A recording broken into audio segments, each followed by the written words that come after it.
Salut YouTube, bienvenue dans une nouvelle VOD du débrief littéraire. Aujourd'hui, nous sommes toujours accompagnés de Bazar des Faits, notre intervieweuse professionnelle. Comment vas-tu, cher ami? Mais excessivement bien, j'espère que toi aussi Ah, mais voilà. tu vas bien. Et l'important, c'est que YouTube aille bien. N'hésite pas à nous le dire dans les commentaires, bien sûr, ça nous fera très plaisir. Aujourd'hui, on se retrouve pour faire le débrief du 3e tome d'Eritilia, écrit par Merima Elstrom, qui est dans le chat en ce moment même de Twitch, comme pour les épisodes précédents. Bien sûr, n'hésite pas à nous dire si le format te plaît, si le contenu t'a plu, et si les questions que Bazar des Faits va me poser sont intéressantes. Voilà. Est-ce qu'on y va ?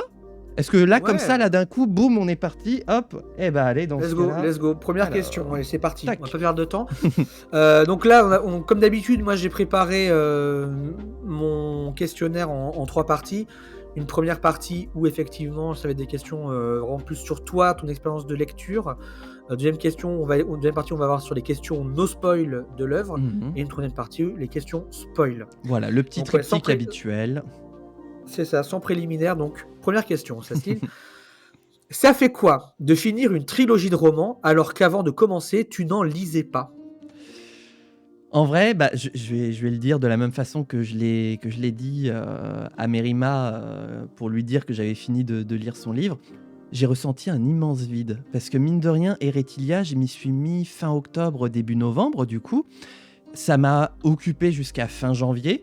Et bah mine de rien, en fait, de tous les soirs pendant 3-4 mois, de se retrouver, de bouquiner et tout, bah du coup, ça fait un immense vide. De savoir que la saga dans laquelle on est, dans le monde dans lequel on est, bah c'est fini. Voilà. D'ailleurs, Merima pourra peut-être nous en dire plus dans le chat. C'est peut-être pas fini totalement. D'ailleurs, il me semble qu'il existe déjà un 4e livre qui est disponible, qui se passe aussi dans l'univers d'Eritilia, mais donc effectivement, de ce que je sais, les autres livres qui se passeront dans le même univers ne seront plus autour des mêmes personnages, des mêmes décors, des mêmes histoires, enfin du même moment historique, quoi. Là, du coup, la deuxième question qui va avec la première, c'est comment tu vis le blues post-lecture ? En vrai, c'est compliqué d'expliquer comment je le vis. Disons que, en fait, j'ai un peu comme quand je vis une expérience marquante, j'ai toujours une période un petit peu, alors je vais pas appeler ça un deuil, mais une période de silence entre guillemets, où en fait je m'interdis de continuer avec quelque chose d'autre pour respecter le fait, pour marquer le fait que ça s'est terminé et que je vais passer à autre chose. Parce que des bouquins, je vais continuer à en lire, il y en a plein d'autres que j'ai envie de lire. J'ai eu il y a quelques années toute la saga des Witcher qui m'intéresse bien. J'ai aussi toute la saga des Chevaliers d'Émeraude, pareil aussi qui me tente bien. Mais du coup, je me jette pas directement dedans. Je vais avoir une espèce de période de carence. Allez, je vais appeler ça comme ça. On va dire que c'est mon autisme administratif qui parle. Voilà, une période de carence avant de me remettre à la lecture pour me dire que voilà, un univers s'est terminé, un autre va commencer, et donc je lui accorde le temps dédié pour. En fait, tu as un peu commencé à répondre à ma question 3 qui était est-ce qu'il y a d'autres romans fantasy ou non voilà. qui te tentent ? Alors, t'en as cité, du coup, est-ce que tu peux nous redire un peu plus ceux que tu as cités et à la rigueur nous dire qu'est-ce qui t'attire dans ces livres-là ? Alors, bah, je vais faire dans l'ordre dans lequel je les ai cités, avec la saga des The Witcher. Concrètement, The Witcher, c'est parce que j'ai découvert The Witcher 3 comme beaucoup de monde finalement, qui est le Game of the Year 2015. Le jeu de l'année 2015. Donc j'ai découvert l'aventure The Witcher et ça m'a vraiment plu. L'univers est vraiment, vraiment cool. D'ordinaire, moi qui n'aime pas tout ce qui est sang, gore et tout ce qui est trigger warning bien vénère, bah en fait l'expérience The Witcher elle m'a vraiment plu et comme j'ai réussi à avoir les bouquins qui parlent de ce qui se passe avant les jeux et entre les jeux, bah du coup j'ai vraiment envie de creuser cet univers-là. Voilà pour The Witcher. Et pour l'autre saga que j'ai citée, Les Chevaliers d'Émeraude, bah c'est tout simplement parce que mes sœurs l'avaient quand elles étaient, quand on vivait tous ensemble, quand on était plus petits, et que bah ma foi, je les ai récupérés grâce à une ancienne collègue de formation, et que bah, j'ai envie de me dire, bah, quitte à faire de la lecture héroïque d'Heroic Fantasy, et ben ça me tente bien de voir un petit peu. Puis comme ça, justement, ça me donnera des sujets de discussion, de voir avec mes sœurs. Ah, vous vous souvenez de ci, de mi est-ce que vous vous souvenez d'avoir lu ça voilà, après des années et des années sans peut-être les avoir lus. Voilà, ce serait intéressant d'en reparler avec mes sœurs. La question qui suit va un petit peu dans le même sens de ce qu'on dit, mais c'est de manière un peu plus large, on va dire. Qu'est-ce que tu aimerais lire plus désormais? En vrai, je sais pas encore, justement. Comme, comme j'avais expliqué pour le débrief littéraire du tome 2, j'ai vraiment envie de prendre mon temps et de surtout pas tirer des conclusions trop hâtives, à me dire mais je vais lire tout ce qui me passe sous la main, dès que je vois un livre, il va me passer dessous. Je l'ai senti avec la lecture d'Eretilia tome 2 où il a fallu vraiment qu'il y ait les conditions nécessaires pour que je puisse m'immerger dedans, sinon les écrits passent et je m'immerge pas dedans. Donc, à l'heure actuelle, j'en sais rien. Il va falloir que je teste des choses pour voir si ça passe ou pas. En tout cas, les livres, les romans d'Heroic Fantasy, ça clairement, je sais que je vais pouvoir m'y mettre dedans et que ça va bien se passer. Pour le reste, je saurais pas dire. Il y a beaucoup, et ça j'aimerais m'y remettre, c'est un petit peu tous mes bouquins universitaires que j'avais eus quand j'ai été étudiant, qui sont une littérature très spécifique sur la science historique. Bah, j'ai envie de m'y remettre dedans parce que mine de rien, ça va faire 6 ans que j'ai terminé mes études et donc 6 ans que j'ai pas ouvert un bouquin d'histoire d'un historien. Bah, ça me tente un peu aussi de m'y remettre. Voilà, bref, il y a des choses qui me tentent, des choses que peut-être j'essayerai plus tard, mais pour l'instant, voilà, j'y vais doucement pour ne pas brûler la chandelle par les deux bouts. Eh ben, c'est peut-être le bon moment pour demander à ton chat, peut-être pas sur Twitch puisque enfin, tu me diras Merima peut participer, mais aussi peut-être aux gens sur YouTube qui vont voir la VOD, si peut-être ces personnes-là ont des recommandations. Ah, bah, ma foi, oui. Si vous, dans les commentaires de YouTube, avez des recommandations à faire, bien sûr, je veux bien les prendre pour m'y intéresser. Même si je les lis pas tout de suite, moi, c'est toujours comme ça. Il faut d'abord qu'on me parle de quelque chose. Je vais me renseigner, voir un petit peu ce que ça donne. Ça apprend, ça apprend pas. Puis avec le temps, en fait, ça finit toujours par prendre. Donc voilà, donc mettez-les. Comme ça, moi, ça me fera une petite liste, une checklist de trucs à regarder. Comme ça, si jamais un jour, effectivement, j'ai plus rien à lire, eh ben, ça me pourra me faire du contenu supplémentaire. Moi, je pense que tu as un bel avenir de booktuber devant toi. La dernière question, Ah, c'est la attends, il y a page de Merima qui l'aurore. a une suggestion, justement. Le La page de page de l'aurore l'aurore. d'Astrid Le Sterrin, page, pardon.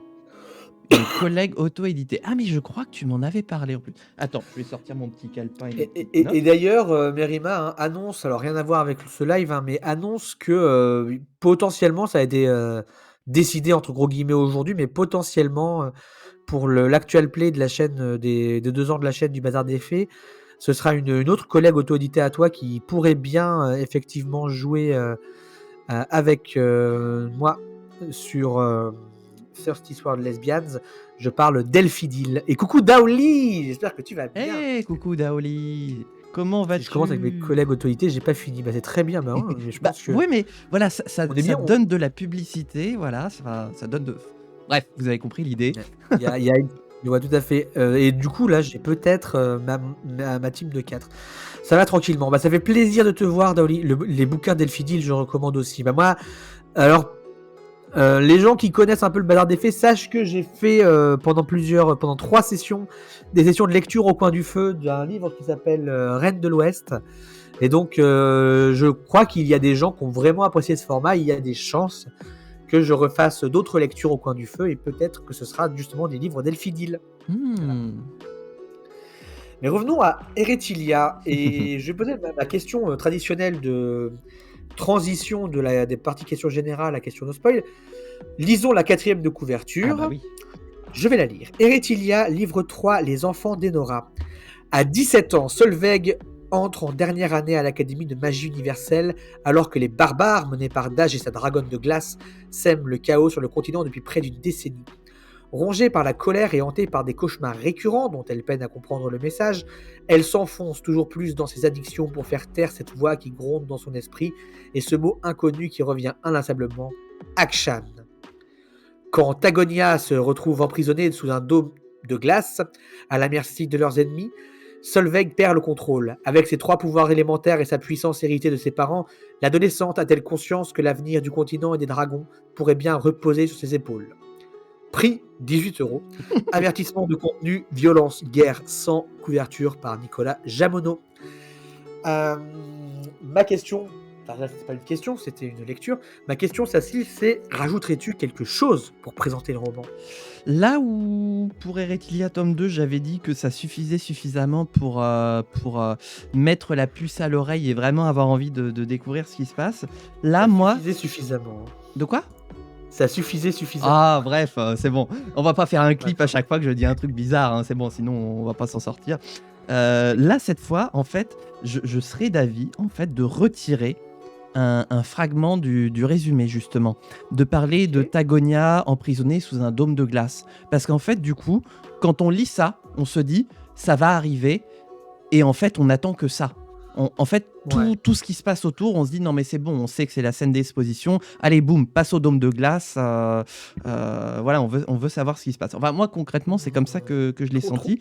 Donc, trop je d'infos. l'aurais plus, comment dire, pas expliqué tel quel, mais un petit Suggéré. peu suggéré. Voilà, merci, c'est le mot, Ouais. suggéré. Genre, quand un truc terrible arrive à Tagonia. Même pas parce que c'est encore trop explicite et on se dit il va se Ouais, passer ok. un truc à Tagonia. C'est, on va dire, Ouais, ok. quand le destin de l'Empire se retrouve lié, À celui de Solveig. Ouais. par exemple, voilà. Ouais, ouais, Pour ouais, moi, ok, ça aurait d'accord. fait plus vraiment, il va se passer un truc, mais on peut pas savoir quoi. Et là, on est en sueur, D'accord. et là, on transpire, et là, on sait pas à quoi s'attendre.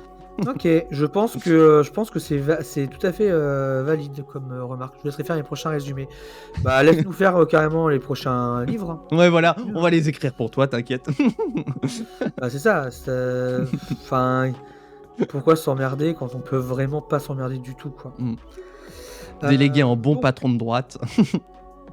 en tout cas, j'espère que tu vas bien, Daoli, que tu passes une bonne journée et bienvenue sur ce live où effectivement on va débrief le tome 3 d'Eretilia de Merima Hellstrom.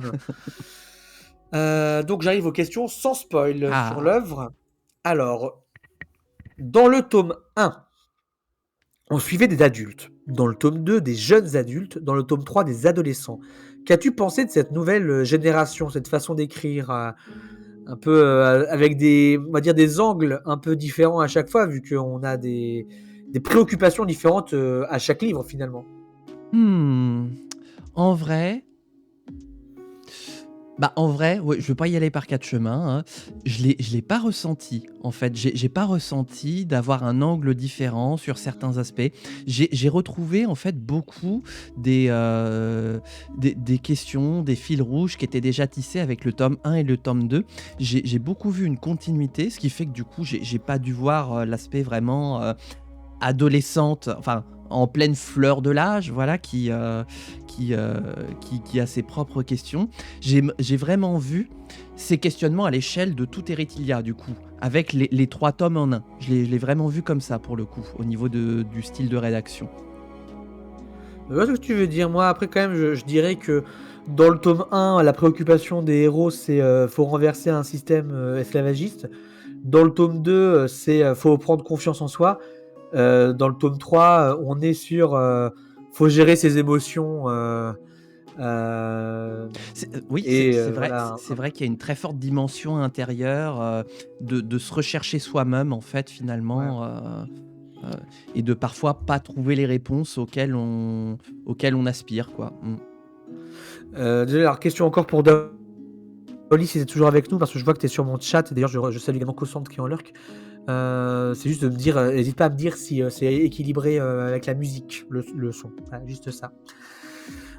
Du coup, question suivante. Sans spoiler, on peut dire que les éléments queer sont plus présents dans ce tome par rapport au précédent. As-tu trouvé ces éléments cool et bien faits? Oui! Pardon. Oui, clairement, moi, c'est ce qui m'a accroché dans le tome 3. Je vais Ok. pas spoiler, mais il y a un un élément qui fait que j'ai accroché, qu'à chaque fois je voulais savoir ce qu'il allait se passer dans la suite. Et qu'en fait, le découpage des chapitres étant. Il y a beaucoup de chapitres qui font peu de pages finalement par rapport C'est vrai. à d'autres, même à Coucou Heretia Staph. tome 1 et tome 2. Donc en fait, il y a des jours où j'ai dévoré 4, 5, 6 chapitres d'un coup. Tellement je voulais en savoir plus justement. Ouais. Coucou Je crois savoir de quel Staphorius. chapitre il s'agit. Je crois savoir de quel chapitre il s'agit. Coucou Staphorius, j'espère que Hmm. tu vas bien. On est sur le live débrief du tome 3 d'Eretilia. Et quoi Marc Derprofi qui est en train d'avoir un AVC, je crois. Ouais, qu'est-ce que ça veut dire? J'ai la chef, je sais pas, je crois que c'est un code. Je vais bien, bah, ça fait plaisir, Staph. Pom, pom, pom, pom. En tout cas, oui, moi j'ai adoré, j'ai accroché. Voilà. Ça a été mon encre à Eretilia tome 3. Clairement. Ouais. Et vous, ça va bien? Oui, nous, ça va bien. Donc là, on est sur les questions sans spoil du tome 3 d'Eretilia. Donc je continue mes questions. Le tome 2 finit sur la découverte d'un dragon autre que Yakar, qui était le seul dragon qu'on avait vu jusqu'ici. Qu'as-tu pensé de cette danse des dragons, qui est le filigrane de la saga? En vrai, ah ouais, mais attends, c'est compliqué là. Tu me mets ça dans une une zone non spoil. Ah non, mais là Pour moi, c'est c'est. pas un spoil, parce que si t'as vu les 2 premiers tomes, tu sais qu'il y a au moins 2 dragons. Oui. Donc moi, ma question, c'est, là, il y a une promesse à la fin du tome 2 qui est qu'il va y avoir des histoires de dragons. Donc sans forcément spoiler ce qui se passe. Ah oui, d'accord. Ok, ça y est, je comprends mieux ta Qu'est-ce que t'as question. pensé de ça? En fait, on se dit. En fait, c'est pas. Comment dire, Yakar The Last of Us, quoi. C'est pas le dernier dragon. Et en fait, à la fois, c'est porteur d'espoir. Et en même temps, on se dit, oh putain, faut pas qu'elle soit mal lunée, et Anna. Et elle est mal lunée. Donc on se dit. Comment est-ce qu'on peut faire pour éviter à une confrontation dont on sait qu'elle va forcément arriver? Voilà. Et justement, j'en dirai pas plus parce que après on entre en zone spoil. Mais voilà, on sent que les deux vont se rencontrer à un moment et on se dit qu'est-ce qui va se passer à ce moment-là? Est-ce que ça va ravager un continent entier? Est-ce que ça va faire des bébés? Voilà. Ce qui est quand même une thématique d'Eretilia, donc vous me permettrez. C'est une thématique d'Eretilia, mais on va y revenir. Voilà. Va y revenir. Bah, en fait, c'était même la question suivante. Ah. les bébés dragons.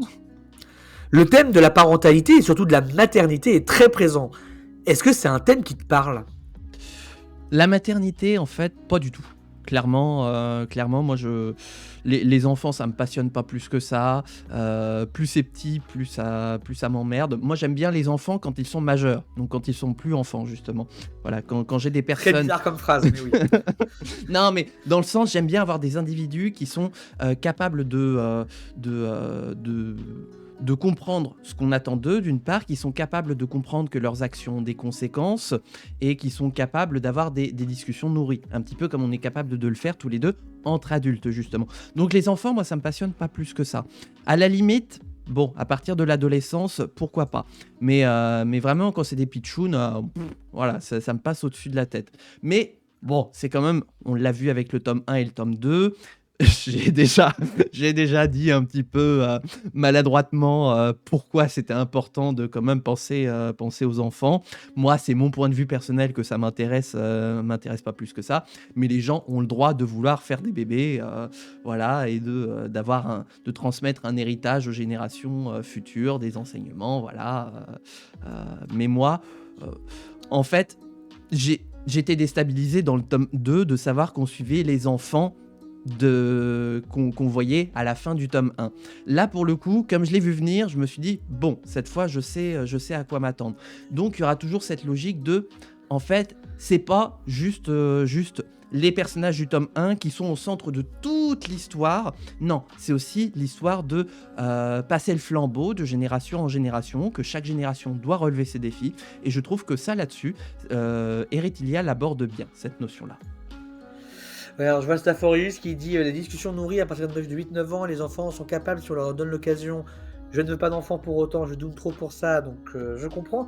Moi je dirais, tu as surtout abordé un aspect de la question de la parentalité. Moi je pense beaucoup à l'aspect euh, élever, éduquer, euh, faire ses propres choix, protéger aussi un être dont vraiment on tient plus à sa vie qu'à notre propre vie. Tu vois, enfin, c'est quand Mhm. même bon. C'est des thèmes qui peuvent se retrouver un peu dans Eretilia. Donc, Bah, qui se pour retrouve moi, c'est carrément, presque un thème central, hein. oui, justement, qui se retrouve carrément dans l'idée de, encore une fois, un petit peu l'idée que personne n'est parfait et qu'on apprend de ses erreurs. Et ça, c'est intéressant, puisqu'on n'a pas les Ok. modèles de parentalité parfaits. Et je n'en dirai pas plus.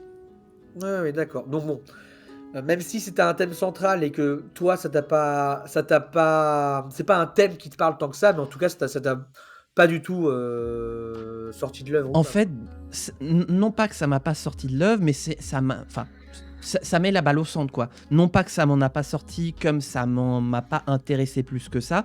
Disons que je me suis pas intéressé aux personnages parce qu'ils sont les enfants d'eux, mais simplement parce que ce sont des personnes qui ont leurs propres questions et leurs propres choix à faire dans le monde dans lequel ils évoluent. Après, ouais, c'est vrai que il y a les enfants qui ont leur propre choix à faire, et puis il y a quand même pas mal les. Moi, j'ai envie de dire, tu sais, il y a Dance of the Dragons. Pour moi, Eretilia, c'est un peu Dance of the Daron. Et pour moi, on aurait pu aller très très loin là-dedans, parce qu'il y en a plein des Darons Ouais, ouais. dans Eretilia, et Mm. ça pouvait aller assez loin là-dedans. Mais moi, du coup, moi, je pensais, il y a l'aspect 1, les enfants qui doivent faire leur propre choix, mais il y a aussi l'aspect 2, les adultes qui font leur choix Mm. d'éducation, etc., quoi. Et puis, bah, en vrai, les guerres qui ont lieu dans les romans, c'est quand même un petit peu aussi la question de qu'est-ce qu'on lègue à nos enfants aux Tout à générations fait, ouais. Mm. futures, dans quel Mm. monde on a envie qu'ils Mm. grandissent, un monde où il y a de l'esclavage ou pas, etc. Enfin, des questions assez riches, quoi qu'il en soit. Dernière question dans la zone no spoil. Est-ce que, selon toi, c'était une conclusion satisfaisante de l'œuvre? Et question à côté, quel livre compagnon aimerais-tu voir? Alors, définis livre compagnon. Ah, c'est comme ça que Merima, elle en parle, hein, quand elle parle c'est des DLC, quoi. Ah d'accord, qu'est-ce que j'aimerais voir en plus à côté de l'histoire d'Eretilia dans l'univers d'Eretilia en fait? Ouais, voilà. Ok, d'accord. La conclusion, bah clairement, j'avais dit moi à la fin du tome 2, enfin du débrief du tome 2, que j'avais dans l'espoir qu'on se dirige dans une situation où on est finalement la conclusion de l'ensemble des 3 tomes. Clairement, j'ai eu les réponses que je voulais, tout en laissant justement une part d'interrogation sur des questions euh, qu'on n'a pas forcément envie de voir résolues tout de suite. Je m'explique. Je disais dans le tome 2 que j'avais vraiment envie que dans le tome 3, on ait les réponses à toutes les questions soulevées dans les deux tomes précédents. En vrai, ça aurait fait un petit peu l'effet ouvrir toutes les portes petit à petit pour les fermer d'un coup au tome 3. Genre d'un coup, le moment des révélations finales qui fait qu'en fait, on n'aurait pas eu besoin de lire tous les tomes, mais simplement la fin du tome 3. Là où le tome 3 est très intelligent, c'est que beaucoup de questions trouvent des réponses. Or, certaines sont finalement un petit peu prisonnières du lore, et on est prisonnier de ce lore. Donc en fait, on n'a pas les réponses, à moins de vouloir finalement faire partie de ce monde-là et d'en vouloir plus, d'avoir justement des aventures à côté. Donc je trouve qu'il y a eu en fait la bonne alchimie de questions répondues et de questions laissées en suspens pour dire peut-être qu'un jour il y aura d'autres aventures d'Eretilia. En vrai, enfin moi clairement, je marche à 100% dans cette idée-là à chaque fois de jamais vraiment fermer la porte parce que c'est le principe de l'histoire. L'histoire ne s'arrête jamais. On a toujours des choses à dire dans l'histoire, des choses à approfondir. Donc ça, c'était pour la première partie de ma réponse. La deuxième partie sur les livres compagnons. Bon, j'ai pas pensé jusqu'à présent, donc ça va vraiment être ce qui me sort comme ça dans la tête. Mais j'aurais bien aimé voir un petit peu un livre compagnon sur la genèse de Yakar, un petit peu ce qu'il a vécu avant tout ce qui se passe à Eretilia, dans Eretilia les livres, et justement dans Eretilia le continent. Voilà, un petit peu une sorte de, pas de journal intime, parce que j'imagine pas le Yakar avec sa petite plume là couché par écrit, voilà, ce serait compliqué, mais en gros de mémoranda des aventures de Yakar, de ce qu'il a vécu, et donc ce qui pourrait expliquer d'autant plus sa personnalité dans les 3 tomes. Évidemment, Pour l'instant, c'est la seule idée qui me vient en tête, ouais. j'en aurai peut-être d'autres plus tard. Bien sûr, bah, évidemment, pas un énorme spoil, hein, que ça se lit, ce soit les dragons, qu'il a envie de voir plus. Oui. Évidemment. Bah, écoutez, on arrive dans la zone spoil, hein, donc Staphoreus, Daoli et les autres qui verront la rediff ou que sais-je, vous pouvez faire attention à partir de maintenant. Je vais rentrer un peu dans le vif du sujet pour les dernières questions. Effectivement, ça va spoiler. Ça va Je vais spoiler rentrer, sec. voilà. Donc Donc voilà. voilà, Si voilà, vous voulez êtes pas être prévenus. spolié, ne vous barrez pas, restez en lurk quand même, et puis on vous fera signe quand on aura terminé, Mais voilà, mutez-vous pour, pour rester parmi nous quand même, voilà. Et puis au cas où, on pourrait quand même se faire, peut-être s'il y a l'occasion, une petite série de questions-réponses à la fin, genre vraiment sur si les gens ont des questions à la fin, donc on pourrait Ben, peut-être on se faire verra ça. ça. Ouais. On verra ça. Alors, Allez, ça va question spoiler. spoil. Ok, première question. Solveig à l'Académie de magie universelle. Est-ce que ça t'a plu le côté Harry Potter sur 20? En vrai, en plus, le Eretilia tome 3 commence par nous expliquer l'arrivée de Solveig dans sa 5e année. Voilà. Clairement, j'ai tout de suite pensé à Harry Potter. Et disons qu'il y a eu à la fois le côté je retombais sur mes pattes parce que je sais dans quoi je vais évoluer et tout, donc de se dire que voilà, il y a une école, il y a des profs, c'est organisé de telle façon, on fait ci, on fait mi. Donc il y a ce côté-là très Poudlard, et en même temps il y a quand même des éléments qui changent un petit peu sur le fait que là c'est vraiment sur des pouvoirs élémentaires, que comment dire, il n'y a pas les 4 maisons, enfin voilà, il y a des changements qui font que c'est Poudlard sans être Poudlard, donc ça fait plaisir et en même temps c'est rafraîchissant. Et en fait, on sait qu'au bout d'un moment, ça va s'arrêter. On sait qu'il va se passer quelque chose et que ça va passer au second plan. Et clairement, c'est ce qui se passe. Donc c'est, on va dire, une bonne façon. Pour moi, ça a été une très bonne façon de m'immerger directement dans le tome 3 d'Eretilia, de me dire, ok, rentrée des classes, on est à l'école, on découvre un petit peu le monde tel des premières années à l'Académie de magie universelle, mais on est dans la peau de quelqu'un qui est en 5e année, donc qui connaît le bahut. Donc clairement, moi, ça m'a amplement... Enfin, c'était vachement bien. Ouais, moi, à titre personnel, c'était vraiment pas ce que j'ai kiffé, hein. Moi, ça Ah ouais? m'a... Ouais, moi, je suis pas une dingue de Harry Potter et en fait, moi, à titre personnel, j'ai eu du mal à rentrer dedans. En fait, c'est pas les histoires qui m'intéressent le plus. En tout cas, c'est pas Ok. l'aspect de la vie étudiantine qui m'a le plus intéressé, le côté vraiment. En fait, Académie de magie universelle, enfin, c'est un rapport à la magie qui est particulier. Le fait de faire de la magie un truc qui s'enseigne, c'est un choix en fait, parce que Mhm. dans la réalité, historique, la magie, c'était pas un truc qui s'enseignait et surtout pas de manière. Bon, évidemment, tu vas me dire, oui, mais là on est dans la fantasy, donc c'est pas le même rapport. Et c'est vrai. Mais voilà, je trouve que c'est toujours un peu casse-gueule de parler d'école de magie à titre personnel. Bon, moi ça va, il n'y en avait pas des caisses non plus, mais c'est clairement pas une partie qui m'a le plus, D'accord, ouais. plu. Mais on s'en fout, que ça me plaise ou pas. Question suivante, encore sur Solveig. Solveig, une représentation saine de l'intersexuation. En fait, disons que... comment expliquer ça? Avant que le mot soit posé, parce qu'il met longtemps à être posé dans le tome 3, je sais plus à quel chapitre le mot finit Ouais. par être Ça droppé. tourne un peu autour. En vrai,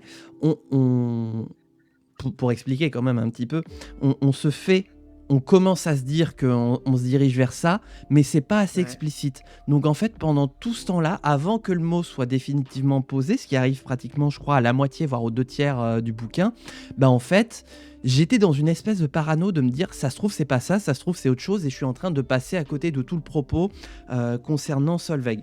Puis d'un coup, le mot de intersexe est droppé, et là je me dis, ok, c'est bon, je suis rassuré, j'ai bien réussi à suivre jusque-là, parce que vraiment, ça a été une angoisse pour moi de me dire, ça se trouve, je me suis complètement planté avec Solveig, c'est pas ça du tout, c'est complètement autre chose et je suis passé à côté.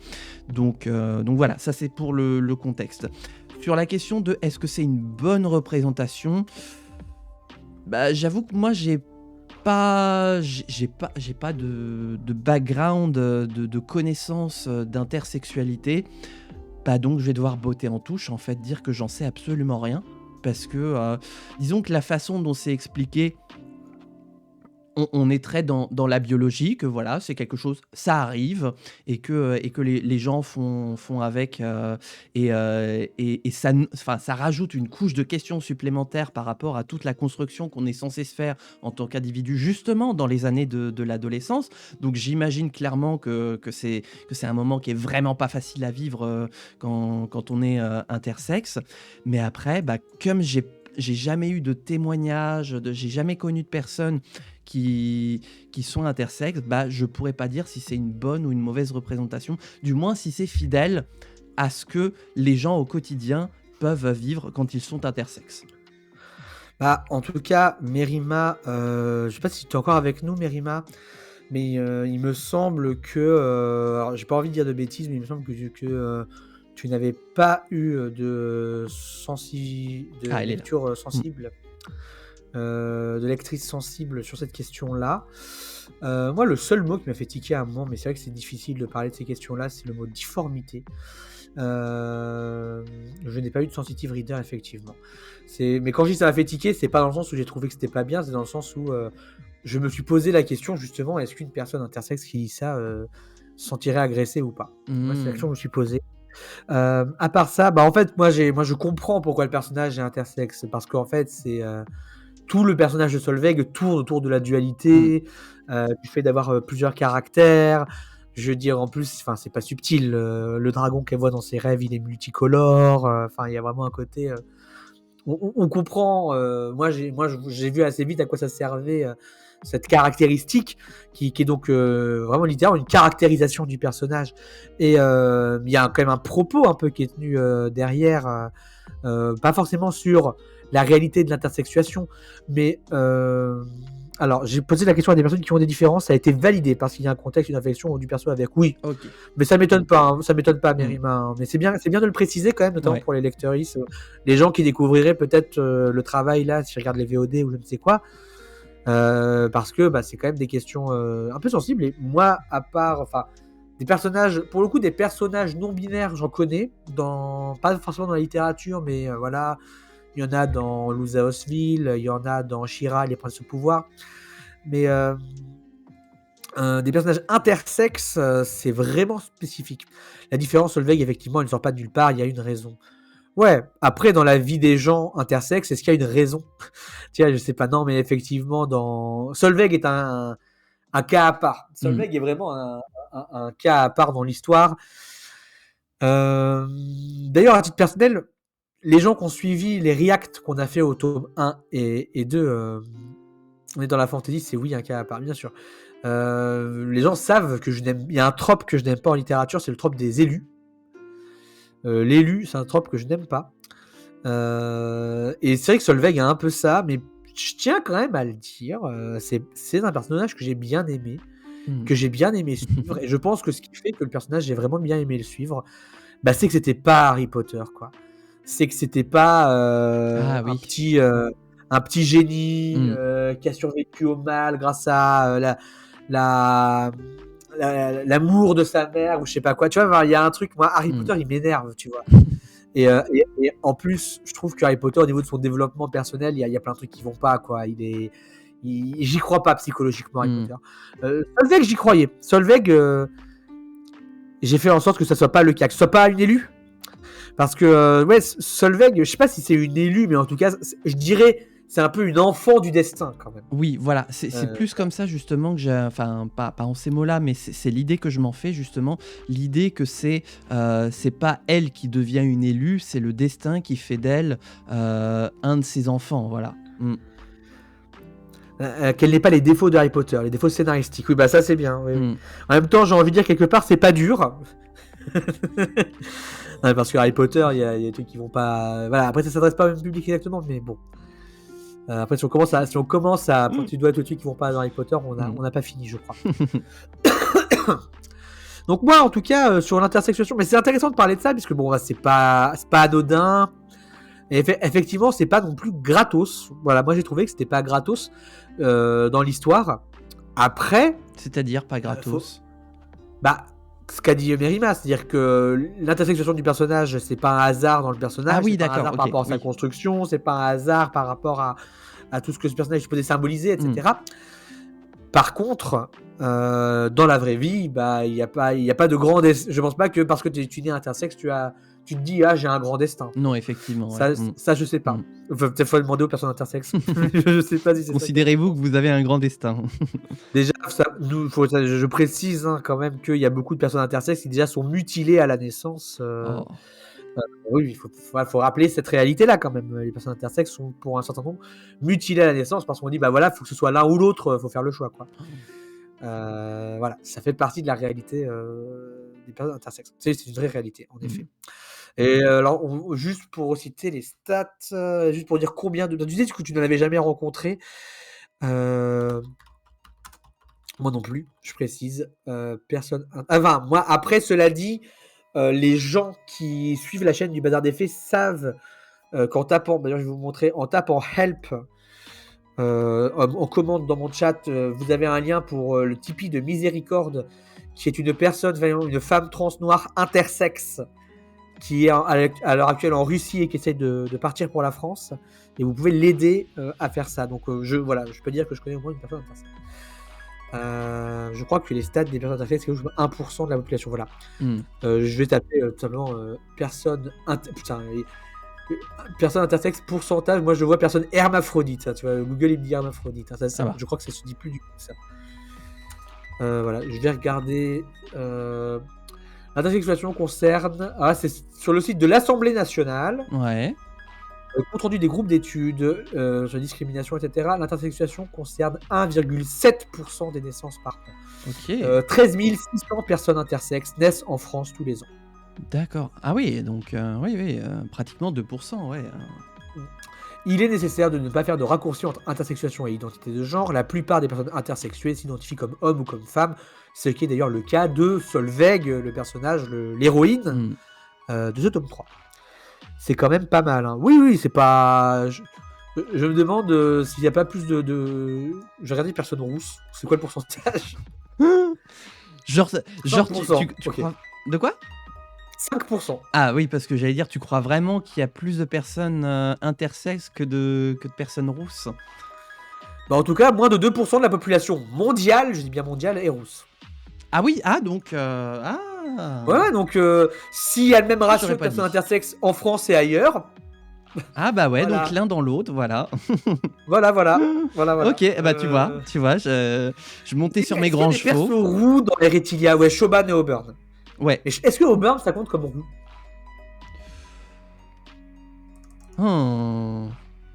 Les roux, ça se voit plus facilement, lol, tout à fait. Auburn, est-ce que c'est roux? Je tape ça sur Google. L'historique Google à la fin. L'Auburn est un roux foncé par des reflets bruns. Donc oui, on peut dire que les roux sont également représentés dans les Retilia. Et c'est pas Ron Weasley. Donc allez, je continue.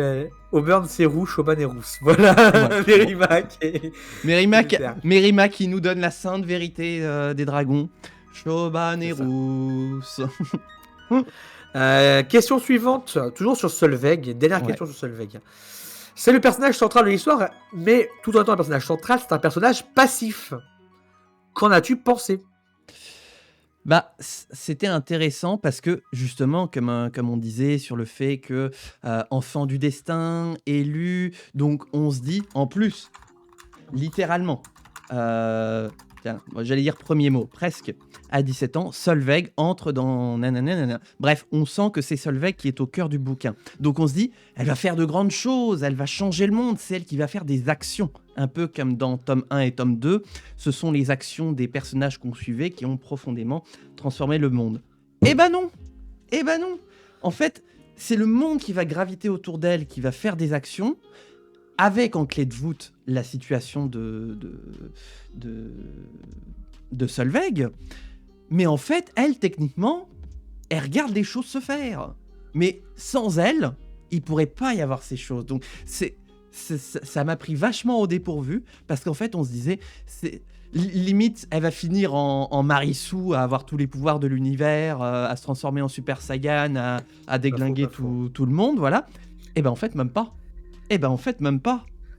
Et ça a été déstabilisant, mais dans le bon sens, parce que du coup, en fait, c'est pas forcément, entre guillemets, aux personnages principaux de changer la face du monde. Voilà. Dans l'idée on écrit un bouquin où on est très en mode monomythe, où il se passe des choses, il y a un accomplissement, ou alors je les déglingue. Oh bah bravo.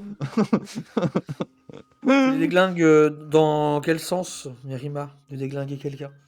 Bah, je crois qu'elle veut un peu dire tous les sens, justement. Moi, c'est comme ça que je l'ai compris. Vraiment, vraiment dans tous les sens du terme. Ouais. Je sais pas, si demain je dis ça se lit, je le déglingue, à votre avis, ça veut dire quoi? Déjà, je vais dire bravo. Il y a un peu de chance, tu trouves des Marissou dans mes histoires. Bah, après, Marissou, c'est. Techniquement, s'il y avait un perso qui était supposé être une Marissou, parce qu'une des caractéristiques des Marissou, ou des Garissou, c'est que c'est supposé être l'avatar de l'autrice. Ah, d'accord. Ah, je savais pas ça. Une des caractéristiques. Donc, a priori, c'est plutôt Shoban qui serait une Marissou à ce moment-là. Et que Shoban, on le sait, est le personnage un peu. Pas Selphine, certes, de Merima, mais on va dire le personnage auquel Merima s'identifie le plus. Je me bats contre les persos Marissou, donc si jamais j'en mets, je vais faire en sorte qu'elle ne le soit plus. Bah, j'imagine, Merima. Moi, en tout cas, de mon point de vue, Solveig, je l'ai déjà dit, c'est un personnage que j'ai aimé, son écriture, je l'ai aimé. Donc, c'est un personnage central, mais passif.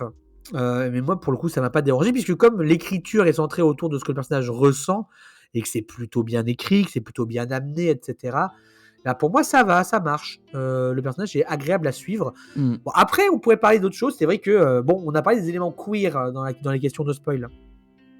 Marissou et Garissou sont ensuite tout beau, tout propre, tout puissant.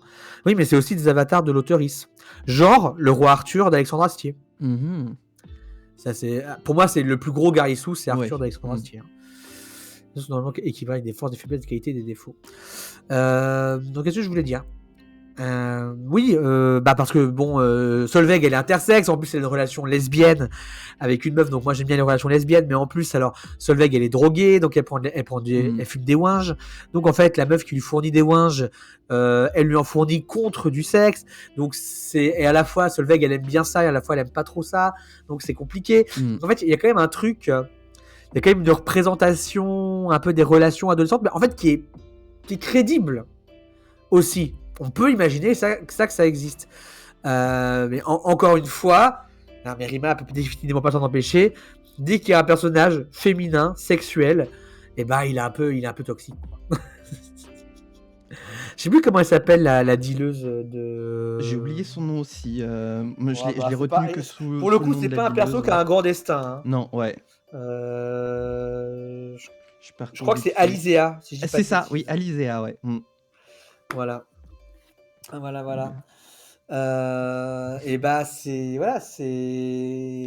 bon.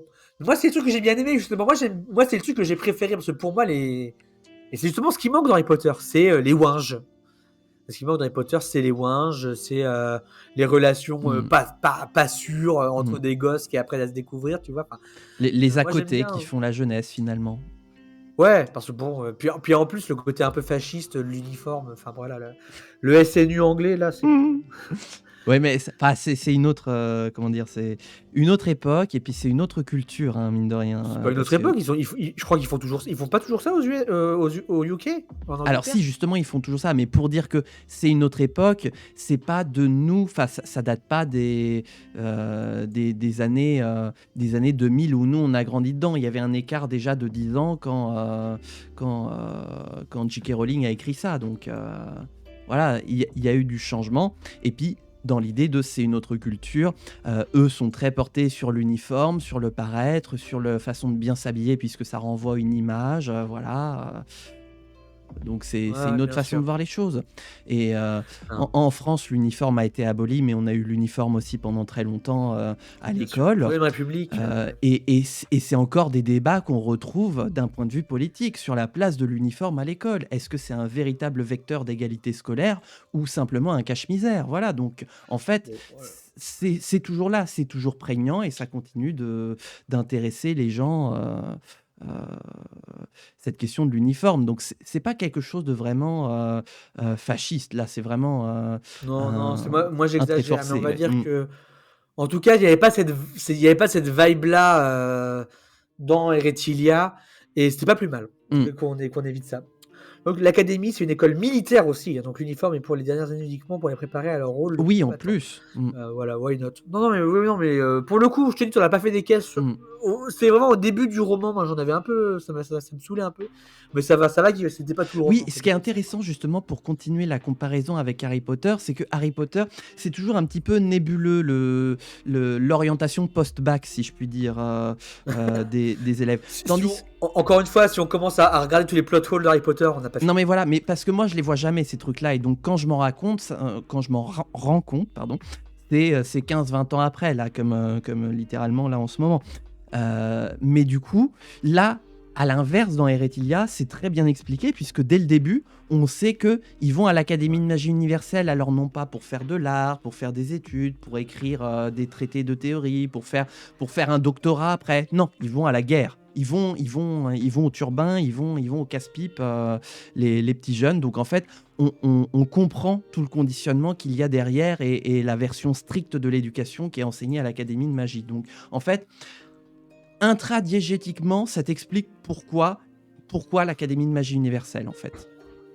Ouais, puis j'ai envie de dire, c'est quand même ouf que un tome, et je dirais pas un tome, je dirais, allez, 15% d'un tome arrive à mieux expliquer des trucs que 7 tomes ou 6 tomes de Harry Potter, quoi, tu vois. Bah, en tout cas, on peut Bref, dire que ça porte crédit à Mérima, pour le coup. de ouf. Mais encore Mmh. une fois, bon, Harry Potter, voilà. J'arrive à la question suivante. Là, on va parler, pour le coup, on va parler de personnages qu'on suit depuis le début, hein. Shoban et Meridan, un beau chant du cygne. Chant du cygne, en vrai, pour moi, le vrai chant du cygne, c'est la mort. Voilà, donc pour moi, Ok. il y a pas encore de chant du cygne. Par contre, on sent effectivement le la mise en retrait, du fait que voilà, à chaque fois, c'est aux générations qui suivent d'affronter les défis du quotidien, avec toujours cette idée de: «J'ai envie de m'en mêler, mais en même temps, j'ai plus la jeunesse de mes 20 ans», quoi, parce qu'on a n'importe quoi. On a, Shobon et Meridan, voilà, qui ont grosso modo 20 balais dans le tome 1, ils en ont 40 dans le tome 2, ils en ont 60 dans le tome 3. Donc ils sont plus proches de la «retraite» entre guillemets que du champ de bataille. Et malgré tout, malgré les impératifs, en fait, ça les titille quand même. Meridan, qui est quand même directeur de l'école de magie universelle, donc qui est à la fois au premier plan de l'histoire qu'on est en train de vivre, et en même temps, il est un petit peu en arrière quand même, parce que c'est pas lui qui s'engage dans la guerre, c'est lui qui fait en sorte que les futures générations puissent s'engager dans la guerre. Shobon aussi, elle est carrément en retraite sur Dramung, hein, clairement, elle a plus grand chose à faire que sinon bouquiner, s'intéresser à l'héritage des dragons, hein. Elle le fait pour le bien commun, mais elle le fait aussi pour elle et Yakar. Et clairement, en fait, là, tu vois, c'est pas un chant du cygne, c'est une retraite. Moi, c'est comme ça que je le vois.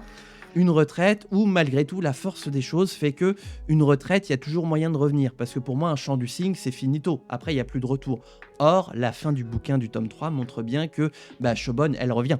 Et que. Ouais, j'aurais dû dire un beau baroud d'honneur plutôt, ça aurait été une meilleure Par expression. contre, oui, Baroud d'honneur, oui, là, je valide. Bah, en fait, moi, tu sais, on a parlé longtemps sur le tome 1 que moi, Meridan, j'en avais un peu rien à foutre. Je trouve que vraiment, dans ce tome 3, il se rattrape, quoi. Là, j'ai vraiment eu de la sympathie pour lui. Hmm, Bah, il est vraiment développé, en fait. Et il fait des trucs et hmm, en fait, il a aussi je trouve qu'il a une bonne dynamique avec les autres personnes autour de lui, évidemment, Solveig en tête. Voilà, moi, j'ai trouvé Meridan, il a une belle fin. Moi, je dis quand même c'est hmm. sa fin, puisque voilà, c'est le dernier tome de la trilogie. Et quant à Shoban, ça va. En fait, Shoban, pour moi, elle a tellement fait précédemment que ça m'a pas plus dérangé que ça, Hmm. qu'elle soit plus entrée dans ce tome-là. Après, Shoban being Shoban, hein, j'ai envie de dire. Euh, Bon, j'en parlerai sur une question après, mais j'ai évidemment un regret par rapport à Shoban, mais ça viendra dans une question qui viendra ensuite. Tiens, j'ai hâte de Bon, voir ta question là-dessus. Bah, moi, je terminerai là-dessus pour Méridan, de dire oui, que ok. bah, moi, dans le tome 1, je l'avais déjà trouvé très bien dans son écriture. Là, pour le coup, il y a eu encore une fois un glow-up aussi, et je partage ton point de vue, mais que moi, il était déjà un très bon personnage, et que là, il s'est encore Oui, une fois magnifié dans, dans, dans son vieillissement, puisque en fait, il est devenu la figure paternelle de Solveig, le grand-père, seule figure familiale qui reste à Solveig, du moins le temps de l'année scolaire, et qui est à la fois, en fait, qui est tiraillé entre le fait de tout vouloir donner pour que sa petite fille ait la meilleure vie possible, et en même temps dans son rôle d'instructeur militaire, puisque c'est ce qu'il est clairement, Méridan, dans le tome 3, c'est un instructeur militaire. Et donc ça là-dessus, sur son tiraillement entre son attachement et son éloignement envers Solveig, et ben moi je l'ai trouvé encore une fois superbement bien orchestré là-dessus dans l'écriture. oui, faut le dire, c'était vraiment cool. Ça, c'est un des Mm. éléments que j'ai quand même vachement aimé dans ce tome 3. Euh, donc la question suivante, bah, bon là pour le coup on parle vraiment d'un chant du cygne parce qu'on parle de personnages qui dead. Ah, Ah, j'ai la pub. bah attends, Pub. faut Ok, encore 10 secondes et c'est bon. ok. Donc, ok. Voilà, c'est bon, c'est fini. On peut Tu reprendre. nous entends? Je sais pas où on s'était arrêté, tu nous dis hein, s'il y a des phrases que t'as pas pu entendre. Mais pour en revenir du coup sur... Oui voilà, là on parle vraiment de Chant du Cygne parce que là on va parler d'un personnage qui meurt, là vraiment il n'y a pas de doute. La question suivante concerne Keria, une impératrice sous-exploitée. Bah, sous-exploité, en vrai, déjà moi je m'attendais à une sorte de plot armor sur Keira. Attends, comment on dit? Parce que moi, en fait, je crois que j'ai des petites tendances dyslexiques, et j'ai toujours lu Keria. Keria, non? Enfin, C'est Keria? Keira, pardon. Keira. Et Ah c'est non, non, je pense que Keria, c'est ça, c'est hein. Voilà. Keria. Keria. Comme Keria, tu sais, en espagnol. Et yo quiero, tu quieres, Ah oui! Ouais, Keria, mais je crois que c'est ça. Tequiera, je crois. Tequiera. Tequiera. Non, ouais. Quuiera. Oui, voilà. Mais Euh, Tequiera, ça veut dire il t'aime. Elle t'aime. ouais. Bref, revenons-en justement à Keria. En vrai, moi, je m'attendais à une sorte de plot armor sur elle, par rapport au fait qu'avec Torgal, elle partage des pouvoirs de lumière, qu'elle est protégée par Enora. Voilà, je me disais, elle va survivre, elle va survivre, elle va survivre. Elle est morte. Et j'ai eu énormément de peine pour la mort de Keria. Et en même temps, c'est compliqué de dire une impératrice sous-exploitée, puisque là où l'intrigue politique était déterminante dans le tome 1, centrale dans le tome 2, elle est, je vais pas dire anecdotique dans le tome 3, mais elle est clairement au second plan. Elle est impératrice, Ouais. mais il n'y a pas besoin de s'intéresser à ce que fait Keria comme impératrice pour structurer l'ensemble de l'histoire qu'on vit. Elle est impératrice, c'est là, c'est acté depuis le tome 1 et le tome 2. On a quand même un petit aperçu de grosso modo avec ce qu'elle a fait, de la personne qu'elle est. Mais comme pour les autres livres, où à chaque fois le but c'est de passer le flambeau à une nouvelle génération, eh bien est venu le temps à Keria de passer le flambeau à la génération suivante. On peut le faire via l'éducation, de la bonne des manières, en transmettant son savoir aux générations futures, et on peut aussi le faire entre guillemets de la mauvaise façon. J'entends par là le fait de mourir et de ne pas avoir finalement l'occasion de transmettre ce qu'on veut transmettre aux générations futures. Voilà, donc Après, moi, quand je posais la question, une impératrice sous-exploitée, bah, c'est vrai que là, on parle du tome 3, mais moi, j'ai envie de dire globalement dans l'histoire, quoi. Parce que Keria, pour moi, dans le tome 1, elle sert à devenir impératrice à la fin. Dans le tome 2, elle sert à porter le deuil de son mec. Et dans le tome 3, Alors, elle sert quand même à quelque chose, hein, elle ressuscite, en fait, à moitié, Mmh. je crois, Ah Nolan. bah, oui, hein, elle Donc le ouais, elle fait sauve, quand hein, même un ouais. truc, Mmh. c'est pas que dalle. Mmh. Mais j'ai envie de dire, tiens, Keria, tu disais, ah, j'espère qu'elle va survivre. Bah, moi, j'étais là en mode, bah, j'aurais préféré qu'elle survive. Mais en fait, je me dis, ah, j'aurais tellement. Voilà, tu vois, on parlait de quel livre compagnon j'aimerais voir. Franchement, Keria, personnage qui pour moi avait vraiment. J'aurais voulu en savoir plus sur elle. En plus, elle a un rôle compliqué. C'est une impératrice. En plus, c'est la fille de son père et c'est la nièce de son oncle, tu vois, qui Et sont ben quand même des méchants justement, du tome 1 et 2. mmh, Bon, moi j'aurais aimé en voir plus sur je Keria. J'aurais aimé en savoir plus. Mais après, c'est globalement. Alors voilà, juste dire, moi, là, ma hot take sur le tome 3, c'est que globalement, j'aurais aimé en voir plus, quoi. Mais c'est souvent ce mmh, que je dis, mmh, et bon, j'ai pas grand chose d'autre à. mmh. C'est pas un reproche que je fais, c'est juste que Keria, c'est un personnage que j'aurais vraiment aimé avoir un ou deux chapitres sur elle, Mmh. etc. Bref. Bah, en fait, je rejoins entièrement ton avis. Un livre compagnon sur la jeunesse de Keria, notamment quand elle était princesse, et pas impératrice, ce Et pas serait que sa intéressant. jeunesse, je veux dire, même qu'est-ce qu'elle a fait pendant que les autres font des trucs, quoi, Bah, parce qu'on personnellement, on la moi, voit en très tout peu. cas, c'est ce que j'aimerais, avoir en plus. Parce qu'on en a justement, des bribes d'informations dans le tome 1, avec notamment la relation qu'elle a avec, Olérian, Olérian? Je sais plus comment on dit. Olérian, hein, je crois. Valériane, moi, ouais, Ouais, je préfère. bref, c'est pas grave et on se rend compte un petit peu, de l'idée que c'est pas la princesse parfaite, voilà et donc on a envie d enfin moi je m'attache à elle. Je me suis attaché à elle dans ces instants-là et j'ai eu envie d'en savoir plus et de voir un petit peu à quel point elle en a fait voir des vertes et des pas mûres, à la cour impériale, de son père, quoi. Ça m'intéresse vraiment et c'est vrai que du coup, avec son accession au pouvoir, on perd cet aspect-là un petit peu, jeune fille rebelle pour trouver le titre d'impératrice, bien policée et et oui, voilà. En fait, c'est peut-être pour ça que du coup, toi, tu as du mal à t'attacher à elle pour la suite. Alors attention, c'est que pure conjoncture, hein, mais c'est parce qu'on a un personnage décrit dans le tome 1 pour au final se retrouver avec un personnage qui va presque aux antipodes dans les tomes 2 et 3, quoi. Parce que son titre, parce que son devoir. Bah ouais, mais moi je trouve que c'est toi qui surinterprète. Je veux dire, Ah, c'est possible aussi. bah oui, parce qu'en fait, on n'a pas tellement on n'a pas tellement de trucs sur sa personnalité, finalement, et sur son évolution de sa personnalité, parce qu'encore une fois, ce qu'on voit dans le tome 2 et 3, c'est, bah, à part être dévouée, tu vois, elle fait pas grand chose, et tu vois, moi j'aurais bien aimé un peu plus Mmh. de. Bah, non pas que le personnage soit désagréable ou quoi, mais moi c'est vrai que voilà, je trouve que c'est un personnage qui avait beaucoup de potentiel et j'aurais aimé en voir plus Mmh. sur elle. Et c'est vrai que dans le tome 3, malheureusement, son grand moment dans le tome 3, bah, c'est quand elle meurt, quoi. Donc pour moi, voilà, c'est un peu dommage, mais bon, là ça va être globalement mon avis général sur la plupart des choses dans ce tome 3, c'est ah, j'aurais aimé en voir plus, mais bon. On s'en fout de mon avis. Passons à la question suivante. On va en être sur un nouveau personnage.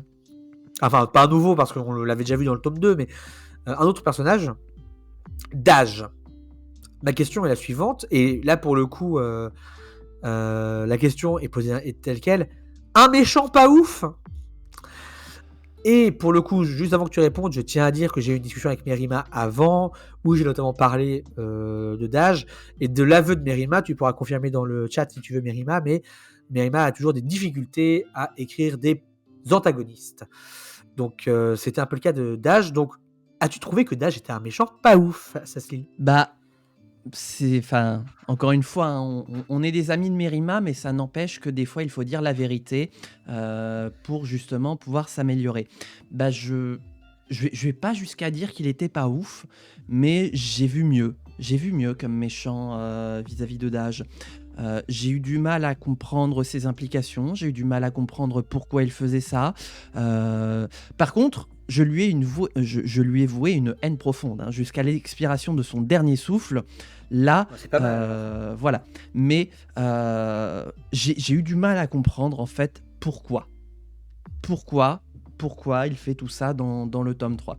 Il y a des explications, mais clairement, pour moi, ça suffit pas à expliquer, à pourquoi il se jette autant dans la baston. Moi, de ce que j'ai compris, c'est qu'il veut offrir Eretilia à Eana pour qu'elle en fasse ce qu'elle veut.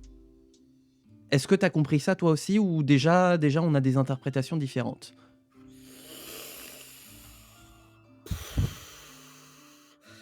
Ouais, moi je sais pas, je trouve que enfin, je sais pas, je trouve qu'il est un peu confus ce perso en fait. Bah, en fait, justement, tu vois, ça, c'est le point d'ancrage sur lequel, à partir de là, se base toute ma confusion. Parce que offrir le monde à Eana, la dragonne de glace, donc, qui piège Tagonia dans un dôme de glace, la question suivante, pourquoi? Qu'est-ce qu'elle va en faire? Pourquoi mettre Déjà. Tagonia dans un dôme de glace?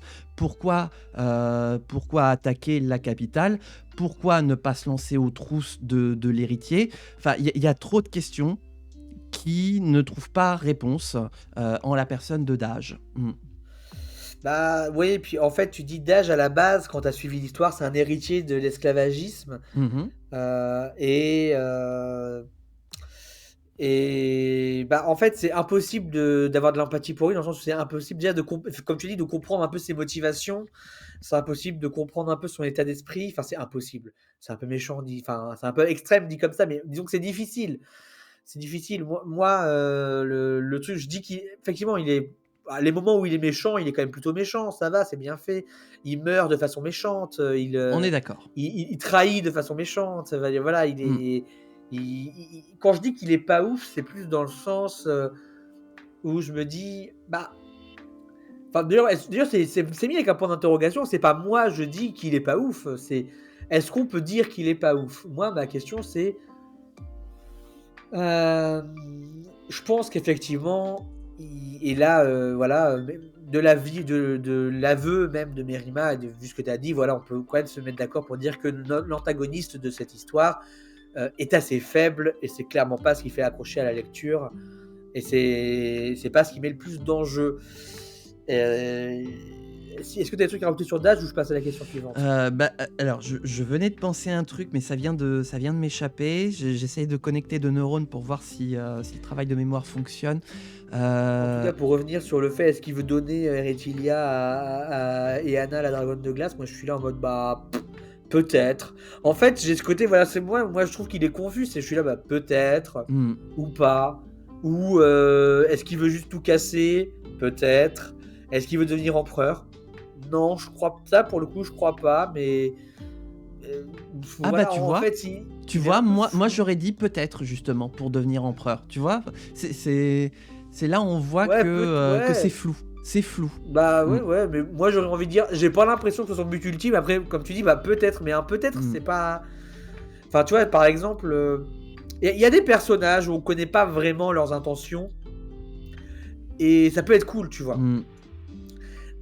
Mais là, en l'occurrence, sur 3 tomes et sur un tome complet, surtout où il est développé, l'adage, bon, je pense que ça aurait mérité d'avoir des trucs un peu plus Ah nets. si, ça y est, je me souviens de ce que je voulais dire. Voilà. Ouais, Moi, j'aime bien, dans les histoires, avoir un méchant qui est pas tout noir. Oh, en plus, ça rime, fantastique. Voilà, vous, ouais, pas vous mal, ouais. pouvez. Ce sera le titre de la VOD, ou pas d'ailleurs, peut-être. J'aime bien que les méchants soient en nuances de gris. Mais comme tout le monde, en fait, finalement, on est tous constitués de jugements de gris parce qu'on a nos propres jugements de valeur, nos propres jugements de conviction. Et c'est intéressant de voir justement, et c'est là où ça aurait été plus poignant, de voir justement cette dualité de tous ces gens qui font le mal pour de bonnes raisons, parce qu'ils en ont besoin, mais qu'en fait, il n'y a que dans le mal qu'ils peuvent réussir à faire ce qu'ils veulent. Et à l'inverse, toute cette dualité de gens qui font le bien pour de mauvaises raisons. Ça, j'adore. Ça, c'est drama. Ça, c'est incroyable en termes d'histoire. On peut raconter des tas et des tas de choses. Ce qui n'enlève pas l'idée que un méchant peut être parfaitement noir. Genre, je suis Ouais. méchant, je veux faire les ténèbres, voilà, la mort, la désolation, Moi, je etc. dirais le noir est une nuance de gris. Moi, je dirais ça comme ça. Oh, ça résume très bien finalement ma conclusion et tu le fais en beaucoup moins de mots. Donc écoutez, bah voilà, c'est comme ça que j'en termine. Le noir est une nuance de gris. J'adore les méchants gris et le noir en est une nuance. Donc voilà, ça aurait été peut-être mieux pour Dash qu'on ait plus cette conflictualité de faire le mal pour de bonnes raisons ou de faire le bien pour de mauvaises raisons. Voilà, ça aurait été intéressant. Voilà. Peut-être. En tout cas, sur un personnage comme ça, il s'y prêtait bien. Ouais. Mais moi, j'aime bien les persos qui sont juste méchants, tu vois. Moi, j'aime Mm. bien ça aussi. Bah voilà, c'est ce que Que je ce disais. soit, Mm. que ce soit Big Jack Horner Mm. Oui. dans Le Chapeauté Mm. 2 ou Ramsay Bolton Ouais. tu vois, dans Game of Thrones. Bon, Pour à la rigueur, moi, Ramsay, tu peux dire ah oui, mais il y a le contexte dans lequel il a évolué, tout ça. Genre, d'accord, mais bon, là, on est mm. à un niveau de noirceur quand Ouais. même Bah, justement, et qui est ce pas sera, tellement discutable. pour moi, ce sera ma conclusion justement sur cette question-là, c'est qu'on a besoin des deux. On a besoin des méchants qui soient entièrement noirs, entièrement maléfiques, entièrement vilains, et en même temps, on a aussi besoin d'avoir des vilains qui sont en nuances de gris et qui font le mal pour de bonnes raisons et qui cherchent le bien pour de mauvaises raisons. Voilà. Ouais, je suis assez d'accord avec ça. Du coup, comme je viens d'évoquer Game of Thrones, je vais en profiter pour poser ma question suivante. Concernant le personnage de Freya, une question que je résumerai comme ça. Ok, Ygritte. Ah, j'avoue, j'avais pas fait le rapprochement, mais putain, oui, clairement. Mais oui, la barbare qui va switcher de camp comme ça, d'un coup d'un seul pour aider. C'est vrai que maintenant je vois Ygritte, ouais, clairement. Ouais, moi Ygritte, enfin, j'allais dire Ygritte. Bon, Ygritte, c'est un personnage, c'est clairement un des personnages de Game of Thrones, je pense, pour lesquels tout le monde fond un peu. Je veux dire, moi la première. Hein. Ah, moi Même pas si plus que ça. évidemment j'aurais préféré qu'elle soit pas hétéro. Enfin, on sait pas, on la voit que avec Jon Snow, mais bon, voilà, on sait pas. Mais moi j'adore Ygritte. Hein. J'avais pas pensé à Ygritte MDR. Non, effectivement. Mais bon, Freya, je vais avoir le même avis sur Freya que sur les trois quarts du bouquin. Je veux dire, bah Freya, elle est bien, mais elle est sous-exploitée, quoi. Est-ce que tu as un truc à rajouter sur Freya, toi? Bah, ouais, là je vais être de ton avis aussi. Je l'ai trouvé un peu sous-exploité. J'ai trouvé le revirement peut-être un peu trop brutal, quand bien même il y a des éléments d'explication qui permettent d'avoir une sorte de prémisse à l'idée de ah, elle va peut-être changer de camp, peut-être que. Donc ce qui fait qu'en fait, quand ça change, c'est pas en mode ah bon, bah pourquoi, voilà. Ouais, Mais je pense que ça aurait mérité aussi un peu plus de profondeur sur Freya. Surtout quand on sait justement ce qui l'attend par la suite. Ouais, on aurait mérité un petit peu plus de profondeur sur Freya. Mm. ouais, après, non, là encore une fois, bon, voilà, j'ai envie d'avoir le même avis tout le temps. Mais puisqu'on parle des sauvageons dans Game of Thrones, parce que bon, ce qu'on appelle les barbares dans Eretilia, c'est quand même ça me fait un peu penser aux sauvageons de Game of Thrones, je trouve. Je dirais la diff justement qu'on peut avoir avec Ygritte et les sauvageons dans Game of Thrones, c'est que bah un, ils ont une culture. Et en Mhm. fait, je trouve que la culture des barbares, elle est très rapidement évoquée. Et ça aurait quand même vraiment aidé à donner la profondeur à Mm. Dage, ça aurait vraiment aidé à donner la profondeur à Ygritte si on en savait un peu plus sur ce qu'on appelle les barbares dans Eretilia tome 3. Parce que, encore une fois, en fait, on parlait des jugements de valeur. Tu parlais des jugements de valeur par rapport aux personnages qui sont gris, etc. Bah, tu vois, typiquement, les sauvageons dans Game of Thrones, c'est très intéressant à ce niveau-là parce Mm. que il y a une culture particulière et en fait, eux, ils s'appellent pas les sauvageons entre eux, ils s'appellent le peuple libre. Mm. Tu vois, je sais pas s'ils disent, enfin, ils disent free folk en anglais, je sais pas si c'est le peuple libre en Ouais, c'est français. quelque chose comme ça, ouais. Mm. Mais moi j'adore. Et en fait, pas le défaut, mais on revient toujours un peu au même truc de la parentalité. Je veux dire, finalement, ce qui fait la. Ygritte, elle a 15 ans, je crois. Donc en fait, il y a vraiment le côté ado qui se rebelle contre son père. Mm. Et pourquoi pas, hein, ça peut être intéressant, mais c'est vrai que souvent, je dirais les décisions centrales, les personnages sont toujours un peu liés au rapport parent-enfant.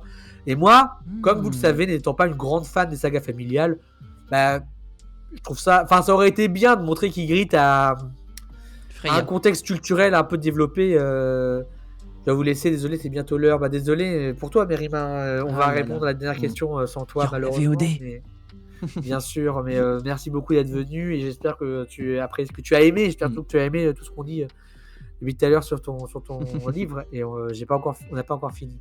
Des gros bisous, Des Mérima, bisous on à toi, t'aime. Mérima. Merci à toi. Et voilà, moi je pense que vraiment il y aurait eu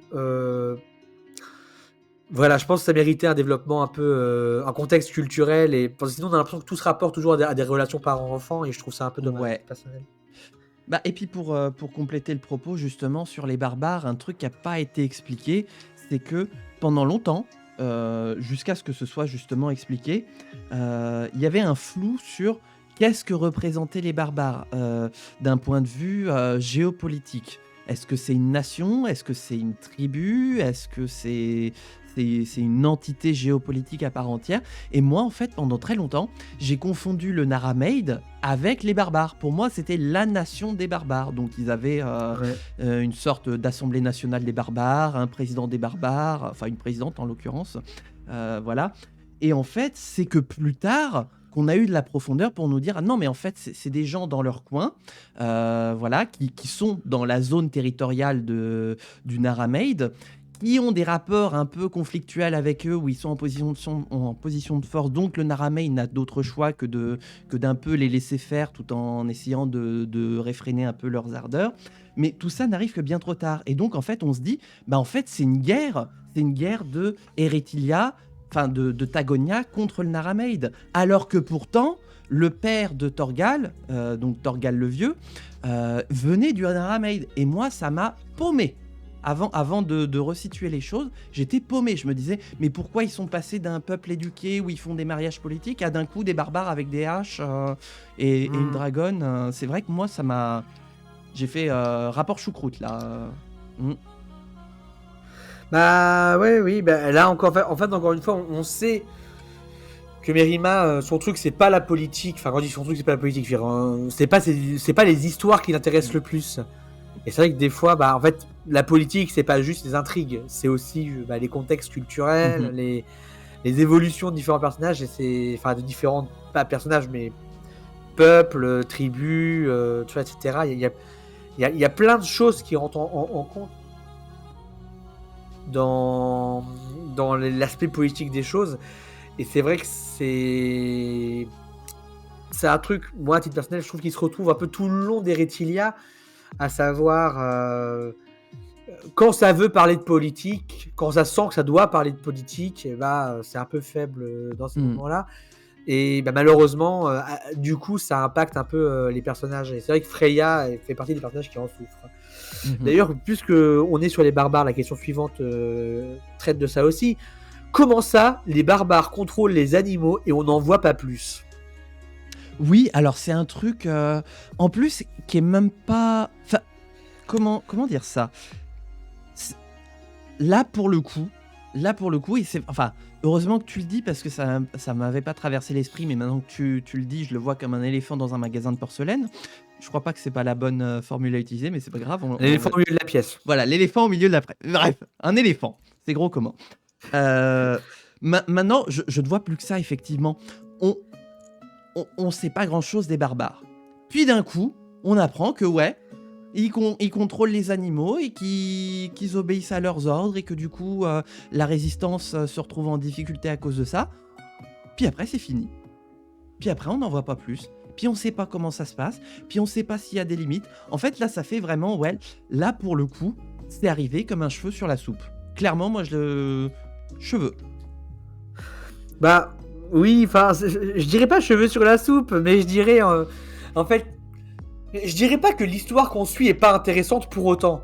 Non. Mais si tu veux, ça fait partie, encore une fois, des trucs où tu te dis, mais c'est moi ou il y a des trucs méga intéressants qui se passent de l'autre côté de l'histoire et, Oui. et je peux pas y avoir Ouais, accès. ouais, ouais, Mais je ouais, veux dire, ouais. bon, mais moi j'aurais voulu 10 chapitres sur la vie des barbares pour comprendre comment ils fonctionnent en fait. Ça aurait été vachement intéressant. Et c'est ce que j'aurais voulu, parce qu'en plus, grosso modo, en fait, le début du bouquin d'Erethilia, il se fait vraiment avec d'un côté Poudlard, entre guillemets, avec Ouais, l'Académie de ouais, magie ouais. universelle, et de l'autre côté, les barbares. Et en fait, finalement, on aurait aimé en savoir plus sur les barbares, parce que on, on- on sait Ça globalement... nous aurait Bah, aidé. de quoi? Ça nous aurait aidé. Oui, ça nous aurait aidé, effectivement, parce que on sait finalement pas grand-chose, sinon que bah voilà, c'est des barbares, donc c'est un petit peu l'image qu'on s'en fait, qu'il y a un chef qui veut sa vengeance et tout, et qu'il y a une dragonne qui chapeaute le tout, et c'est tout. Voilà. Mm. C'est tout. On n'en sait pas plus et on aurait aimé en savoir plus parce que justement là où en plus c'était deux questions que tu avais posées sur les deux débriefs littéraires sur lequel j'avais dit la même chose sur le bestiaire en disant que le bestiaire était quand même suffisamment explicite pour qu'on puisse assembler, faire le puzzle des animaux fantastiques et se dire ok cette bestiole ça ressemble à ça, cette bestiole ça ressemble à ça et malgré tout avec une part laissée à l'imagination pour se dire ah mais peut-être que cette bestiole elle a une caractéristique voilà mais ça c'est un petit peu dans ma tête que ça se passe, c'est pas confirmé par l'autrice. Et ben là, avec les barbares, en fait, on a beaucoup de c'est pas dit. Donc en fait, on ne peut qu'imaginer des choses, et donc du coup, on s'éloigne de ce que l'autrice pouvait penser, elle, de son côté, puisqu'on a une façon de penser qui nous est propre, et que donc 100 personnes qui vont lire Erethilia auront 100 façons de voir les choses différentes. Oui, peut-être. Alors moi, je me rappelle qu'il parle beaucoup de fauves, donc moi j'imaginais des lions des neiges, quoi. Je me suis dit, mais c'est trop stylé, j'ai envie de voir ça. J'ai vu J'ai envie des d'en tigres à voir dents de plus. sabre, moi, ouais.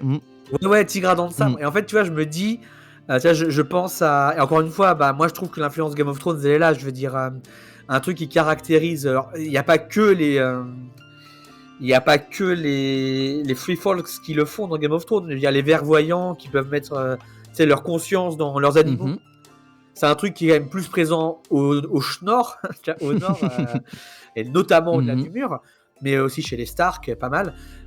Tu te dis, en fait, moi je vois encore une fois le parallèle que tu peux faire, et je me dis, mais pareil, je me dis, à quelle heure on n'a pas des développements sur des gens qui ont une meute de loups qui se battent avec eux, Mhm. tu vois, des tigres à dents de sabre. Enfin, tu sais, je me dis, mais En fait, ça aurait été hyper intéressant justement dans je la dis pas que c'est partie. frustrant pour autant.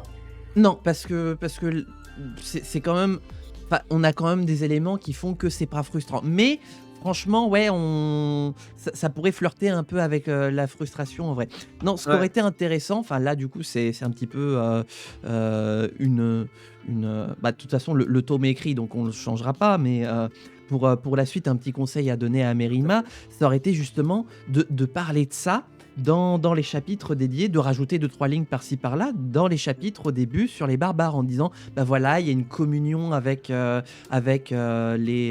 les animaux et de donner des exemples de cette communion avec les animaux en disant que bah voilà bah par exemple en fait il y a les fauves qui viennent manger avec les habitants et qu'en fait pour eux c'est Oui, parfaitement normal. Tu vois ça aurait été des bails des comme petits ça, exemples ouais. comme ça comment on appelle ça d'explication intradiégétique en disant voilà on te met ça sous le nez en disant bah en fait c'est normal pour eux et donc comme ça plus tard dans l'histoire bah t'es pas surpris de voir les fauves débarquer dans Tagonia et de Ouais. combattre, d'être contrôlés voilà Mais parce que après, j'ai pas envie de mal parler du bestiaire dans ce tome 3 parce que même si t'as moins de moments sur le bestiaire à en parler, enfin, je veux dire, on a quand même pas mal de dragons qui sont développés. Mhm.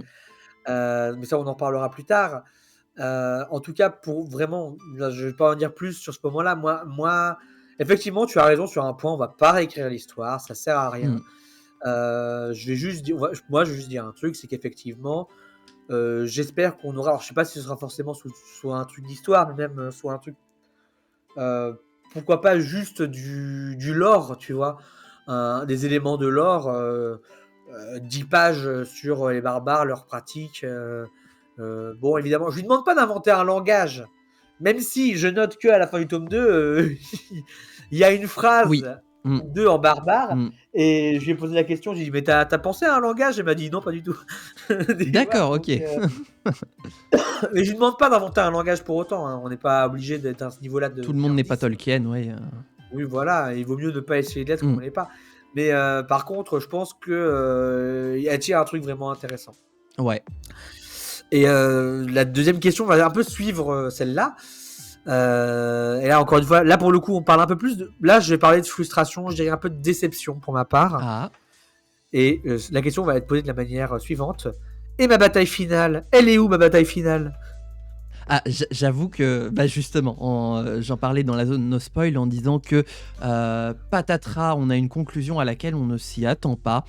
Tout pointe en direction de la bataille finale pour se dire ça va être, mais alors le continent entier qui va trembler, qui va porter les sévices de l'affrontement qui se prépare. Et en fait non. En fait, tout le monde il est heureux, tout le monde fait des enfants. Excusez-moi de dire ça, mais là pour le coup, tout le monde fait des enfants. tout est bien qui finit bien. Bon, alors il y a quand même des morts, hein, mais il y a pas de grand affrontement final of the Dead, et disons que c'est surprenant. Et là, moi, c'est pas de la déception. Au contraire, je je vais pas dire que c'est du génie, mais franchement, c'en est pas loin. Parce que de Oui, tu tout oui. pointer dans la direction du combat final en disant: et en fait, drapeau blanc, hop, on fera pas la Ouais, guerre, tout le monde, on est heureux. c'est On a un réussi à passer au-dessus de nos griefs pour s'en sortir tous ensemble. Eh ben moi, je dis chapeau. c'est une subversion des attentes. Oui.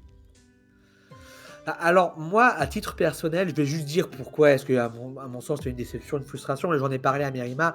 Merima, elle m'a dit enfin voilà, pour, dire en gros comment elle pensait le truc.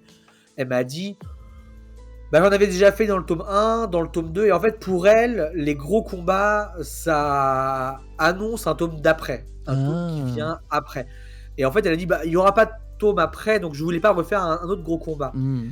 Même si effectivement, elle a dit voilà, il y avait, une montée en sauce qui allait dans cette direction-là, mais c'était pas son ambition.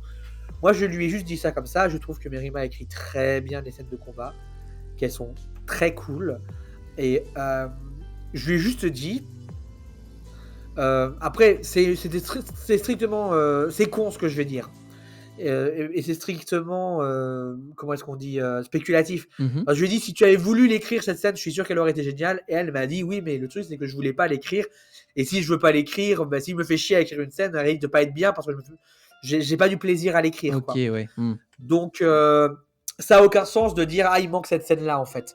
Mais je vais parler donc pour moi, à titre personnel, étant habitué du fait qu'il y ait toujours une grosse bataille finale à la fin des tomes, d'Eretilia.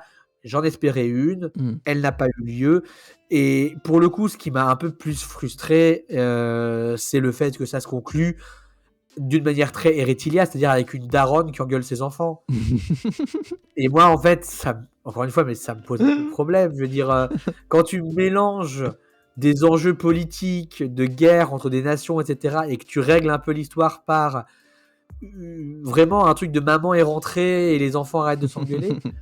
Tu vois, j'ai envie de dire, bon, c'est moi ça me parle pas des masses, mais en tout Mmh. cas, je vais pas dire pour autant, que c'était pas un bon choix.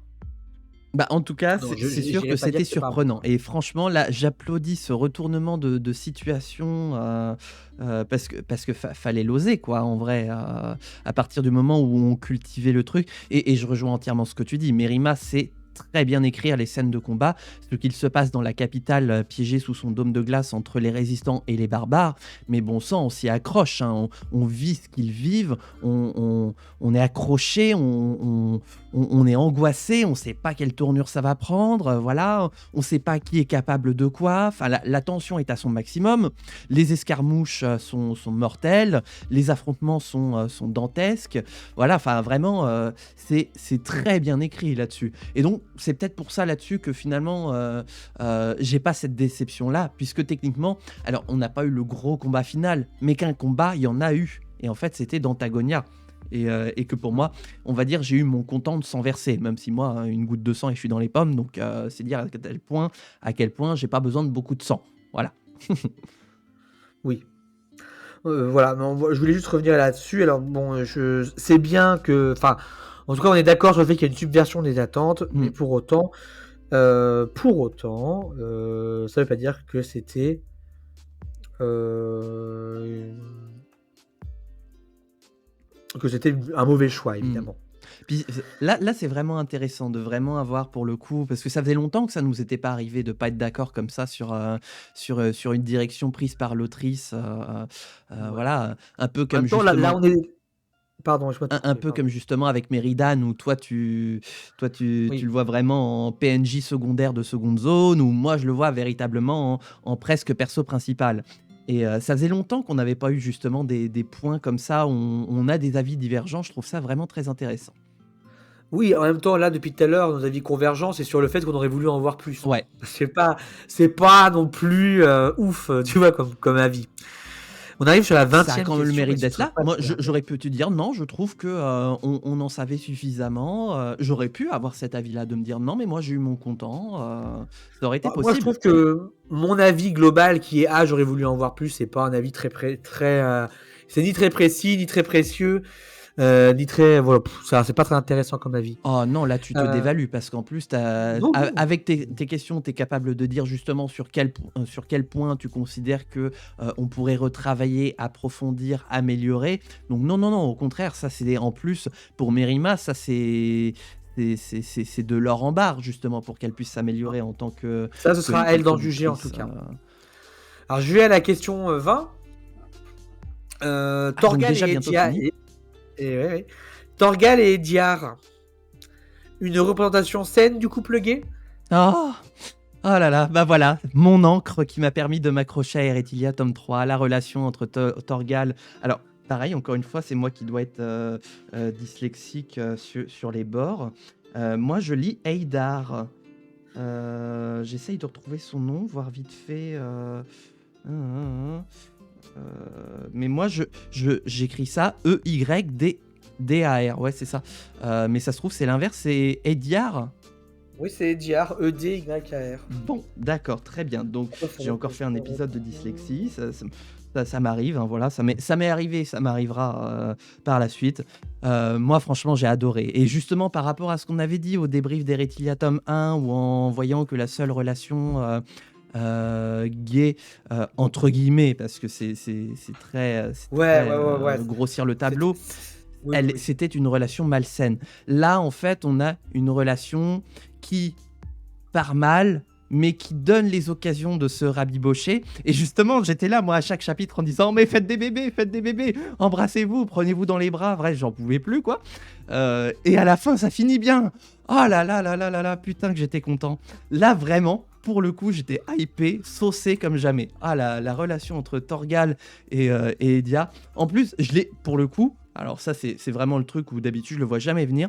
Là, pour le coup, je l'ai vu venir. Dès le début, on sent un petit peu cette tension homo-érotique entre Torgal et Ediar. Et puis le fait que plus tard, on nous dise, oui, voilà, il s'est passé ça il y a quelques années, qui fait que, en fait, maintenant, ils se voient en tant que rivaux et tout. Puis ensuite, les événements qui les font se rapprocher, et on se dit, ah, ils vont finir ensemble, et ils finissent ensemble, bordel! Ah, je suis tellement heureux. En tout cas, Ouais, moi, moi, j'ai il y a quand adoré. même ouais, il y a un truc qui m'a fait tiquer à un moment, et j'en ai parlé à Mérima qui m'a fait une réponse à ce niveau-là. C'est le moment sur la plage où tu as Torgal qui frappe Ediar et Ouais. sa réaction, c'est de sourire. Je me suis dit, tu vois, genre sur les violences conjugales, tu sais, il y a un côté un peu, Ouais, alors je t'avoue que bon, moi, comme j'avais on a du un peu yaoi teasé. plein les yeux, je suis passé outre ça. Moi, j'étais à fond dedans. J'étais en mode, c'est tellement cinématographique comme façon de le représenter. Enfin, voilà, c'est Alors, vrai que je suis passé au-dessus de ça, ouais. de l'aveu de Mérima, elle dit: «J'aurais aimé plus développer la personnalité d'Ediar parce qu'elle est très complexe». Bon, Ouais, je la crois sur parole. ouais. Non, après, moi, j'ai aimé parce que c'est bien écrit, mais là encore, je suis pas la mieux placée pour faire de la sensitivity reader, sur, sur cet aspect-là, parce qu'en plus, on pourrait parler de la question, c'est un couple, gay et métissé. Mhm. Donc on pourrait parler de pas mal de choses différentes, mais bon, globalement, moi, j'ai trouvé ça bien écrit, engageant, sympa, chouette et bon, globalement, moi, j'ai pas envie de dire grand chose d'autre sur les personnages de Torgal et Edia. C'était vraiment pour moi, l'aspect fort de ces personnages-là, c'était vraiment cette relation-là. Mm. Pour le reste, bon, il y a pas grand-chose à dire. Je sais pas si tu as envie de rajouter un truc sur eux, sachant qu'en plus, il y aurait vraiment des trucs que j'aurais pu, il y a d'autres Bah, questions, je oui, vas-y, dis-moi? En vrai, ouais, je vois pas quoi rajouter d'autre, sinon que je suis tellement content que ça finisse bien pour eux et que, bah, voilà, c'est ce que je dis, ça a été mon encre, quoi. L'envie d'en savoir plus sur eux, sur est-ce que ça va finir bien, est-ce que ça va finir mal, le drama homorérotique, vraiment, moi, ça m'a captivé tout du long. Voilà, Ouais, dès que j'en ai eu les premières étincelles, ah bon, alors là, c'était fini, j'étais happé. Je n'avais ouais. Dieu plus que pour Torgal et Ediar, à En tel tout point cas, que c'est vrai. justement, au moment où justement on se dit ça va commencer à se concrétiser, on est encore dans la période où on est en pleine occupation de Tagonia, bref, il y a les conflits, et donc on a 2-3 chapitres sur Torgal et Ediar, puis ensuite 2-3 chapitres sur ce qui se passe dans le dôme de glace, etc. Et en fait, moi j'étais en mode, mais on s'en fout du dôme de glace, allez, baiser. Je veux Ouais, voir le sexe. ouais, ouais, Voilà, ouais, donc non, j'étais mais vraiment hypé. je suis assez d'accord avec toi et c'est vrai que, Oui, c'est vrai qu'il n'y c'est a pas vrai de scène de sexe entre eux. Non, bah, là, il faudra en parler à Mérima, mais je pense que Mérima, elle a toujours eu du mal avec les romances. Enfin, encore une fois, de son propre aveu, hein, je suis pas en train d'inventer des trucs. Mais voilà, moi je pense que c'est vraiment le truc le plus intéressant concernant ces personnages-là, c'est Mm. clairement cet aspect-là de leur relation, puis en dehors de leur relation, voilà, qui ils sont, etc. Quoi. Mm. Enfin bon, en tout cas, ils sont vraiment, vraiment très cool. Donc ouais, alors j'ai pas plus développé sur Nolan et Alma. J'ai pas de questions à poser sur eux. Je vais juste dire un truc. Bon, Nolan, il est là pour être une victime, donc je vais pas Mhm. en dire plus. Mais Alma, pour le coup, à titre personnel, j'ai beaucoup aimé le développement avec Ethan, où on a 2 chapitres, je crois, sur elle, en mode flashback, où on voit ce qu'elle est devenue, pourquoi est-ce qu'elle abandonne sa famille, etc. Et enfin, pour moi, pour J'ai moi, eu du c'était mal, vraiment, moi, j'ai avec Alma, beaucoup aimé. justement. Et justement, c'est les chapitres flashback qui m'ont paumé. Parce que à un moment, j'arrivais plus à faire le distinguo entre ce qui appartenait au passé et ce qui appartenait au présent. Et donc, j'étais paumé, je comprenais plus si elle venait de partir ou si ça faisait des années qu'elle était partie et qu'elle était revenue, mais que finalement, elle n'était pas revenue. Ça m'a complètement paumé. Et donc, de fait, j'ai eu énormément de mal avec Alma tout au long d'Heretica tome 3. Personnellement, j'ai Et pas du ben, tout ok. accroché au développement d'Alma. Bon, ok, bah, très bien. Bah, va, encore un point Mm. de dissension. Non, moi, pour le coup, c'est un truc que j'ai aimé parce que ça donnait vraiment de la profondeur à un personnage qui en manquait Mm. cruellement dans le tome 2. Mhm. Ça donne aussi de la profondeur à Nolan et à Solveig et même à Méridan. Ouais. En plus, si je dis pas de conneries, Ethan, c'est la Zeus de Méridan, si je dis pas de bêtises à la Ouais, base. c'est ça, ouais. Mm. Donc voilà, enfin, il y avait vraiment plein de trucs que je trouvais. Voilà, moi, je trouve que ça a vraiment donné de la profondeur, ce flashback, qui m'a pas perdu. Et pourtant, alors c'est dommage que Mérima soit pas là, peut-être tu auras l'occasion de lui en reparler. Parce que ça, c'est un truc qui lui faisait peur, justement, qu'elle perde des gens avec ce flashback. Mm. Que c'est un truc qu'elle aime pas faire, qu'elle a pas envie de faire, etc. Et moi, je lui ai dit, à moi, au contraire, c'est un truc qui me dérange pas quand c'est bien fait. Et là, je trouvais que c'était pas mal fait du tout. Mm. Donc là, mais il n'y a pas de question là-dessus, effectivement. Mm. Bon, c'est un peu une question sans être une question, malheureusement, mais ça aurait fait beaucoup trop. Non, mais c'est intéressant Euh, parce que du coup, pour terminer là-dessus sur Alma, autant je trouve que le développement d'Alma, j'ai eu énormément de mal. Par contre, le développement conjoint d'Alma et d'Ethan, là par contre, j'ai adhéré. Là par contre, ouais. c'était bien écrit. L'aventure qu'elles ont avec les 2 autres dragons, dont j'ai oublié le nom d'ailleurs. Voilà, ça là-dessus, par contre, j'ai adhéré. C'était vraiment cool le fait que voilà. Euh, la dynamique de l'abandon familial, bah, ça se répare pas juste en faisant un câlin à sa maman puis en disant je te pardonne. Non, ça prend beaucoup plus de temps que ça. Et ça, là-dessus, je trouve Yes. que ça a été très bien mis sur papier. Bah, tu parlais des dragons. La dernière question, la Ah, question ultime, c'était bien sûr sur ce sujet-là, qui n'est pas un petit sujet, n'est-ce pas, pour Saslil. Et la question, je vais la poser de la manière aussi simple que possible. C'est, et alors, les dragons, c'était bien? alors, ok. Attends, faut que j'essaye de me structurer une réponse. Les dragons, c'était bien. Attends, en vrai, j'ai tellement de trucs qui me traversent l'esprit que je saurais même pas par quel bout commencer. En vrai, je vais commencer par, encore une fois, ce que je vais appeler l'éléphant dans la pièce. Je vais commencer par Akshan. Pour dire un petit peu comment moi je l'ai vécu. Et j'aimerais bien justement avoir toi, la façon dont toi tu l'as vécu aussi, pour qu'on puisse échanger là-dessus. Je suis sûr que ça va être intéressant.